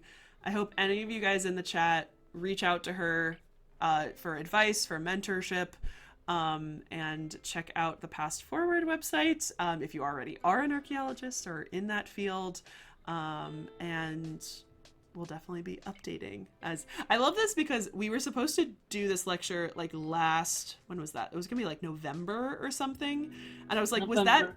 was PastForward even an idea in your mind in November? Absolutely not. No. I was thinking about that. Absolutely I was like, oh, this is really recent. Like, this is a lovely like additional thing to kind of add to the lecture, which is just amazing and just exactly what we want to hear. That's the thing that we are continuously developing, because also this, transition to freelancing, it's like sometimes I'm joking and I'm saying that most of us are freelancers in denial, because if you don't have a permanent position, what are you? Like, you have some contracts, you have whatever, but that's another topic. And then, when you have to develop your own business, and I told you that for my case, it was totally different. I had to switch my brain and reinvent myself, and to work with myself, to trust myself that I can come with something valuable outside the academic mindset and norm, right? And it's like learning a new language in a way, because you read and you learn about marketing and about promotionals. I entered TikTok 2 years ago, and I scrolled, and actually this is how I found out about you. I followed you on TikTok. I had no idea who is MelissainDeNile, and if it wouldn't have been for TikTok, I wouldn't have, we wouldn't be here, right? Absolutely. But I wanted to know. I wanted to understand like how it's working, and what's the hype with it, because I'm a millennial. It's most of my generation probably will never open the TikTok. Yes. But I don't care. I play around with all of them. I want to try and to see how they are working and how I can, do it and understand. I'm not going viral. I'm not having thousands of followers, but I don't care. I'm having fun. Like I enjoy. When it stops being fun, it's not worth it. And I've reached that point a couple times, and it's hard because it's just like, I've already committed to doing a lot of this, but it's like when it really, it has to be fun. It has to be part of it. Passion and fun. Absolutely. And this is the thing, gathering, people, because I would have never started a platform by myself. Like I lack the technical skills. Then Yona comes with the digital and, with the web designer and everything. We have Laura who is doing the crowdfunding. I come with like events and thinking about like the marketing. It's also on the website. Meet the team and everything, and probably we are going to be more people, because we will need more and more in order to be successful and to improve ourselves.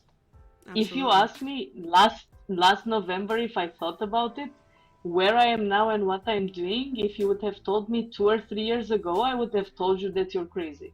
I Really. the same thing. If I had I I still say this, which is weird for people to hear this. I hate public speaking. Like, I hate public speaking. Wow. I know it's very weird for people to say, but like, before this, I hated public speaking, and I hated doing things off the cusp. And so, like, even at, like, yes, if Melissa a couple years ago had absolutely no idea MelissainDeNile like would be a success and things like that. But even MelissainDeNile 3 years ago or 4 years ago, at the very beginning, like, I found that I had to do these, like, very formal lectures and, like, do the research and have everything down.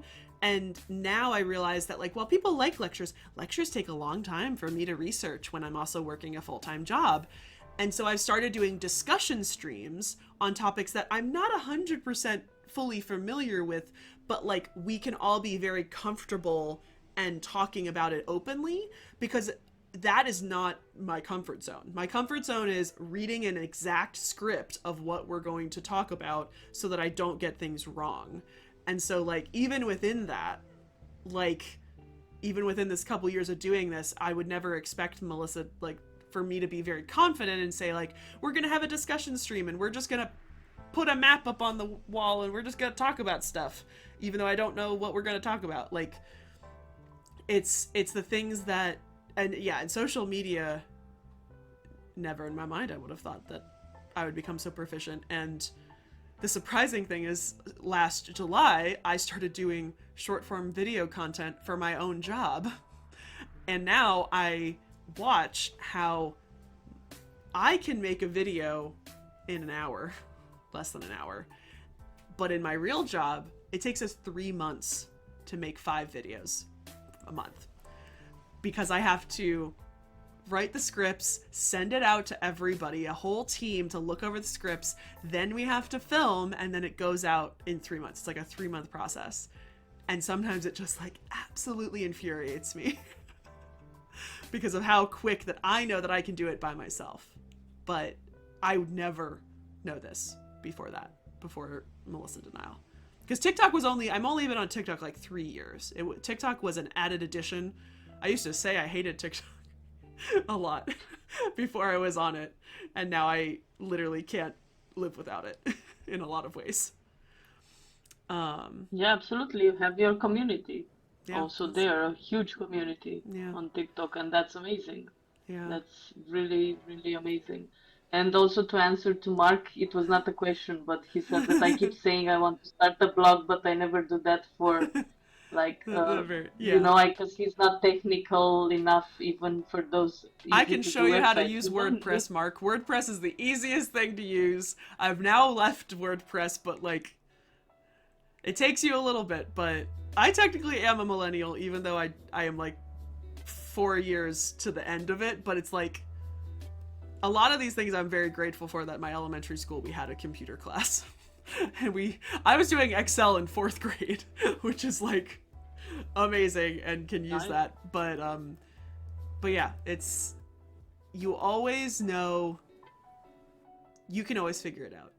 Because now the internet, like, that's the thing, is if we were, like, in the past, like, I can understand you can't figure anything out because you can't do any research, but, like, I can just go and say, I can just Google and say, I keep forgetting what is this thing in this Excel spreadsheet?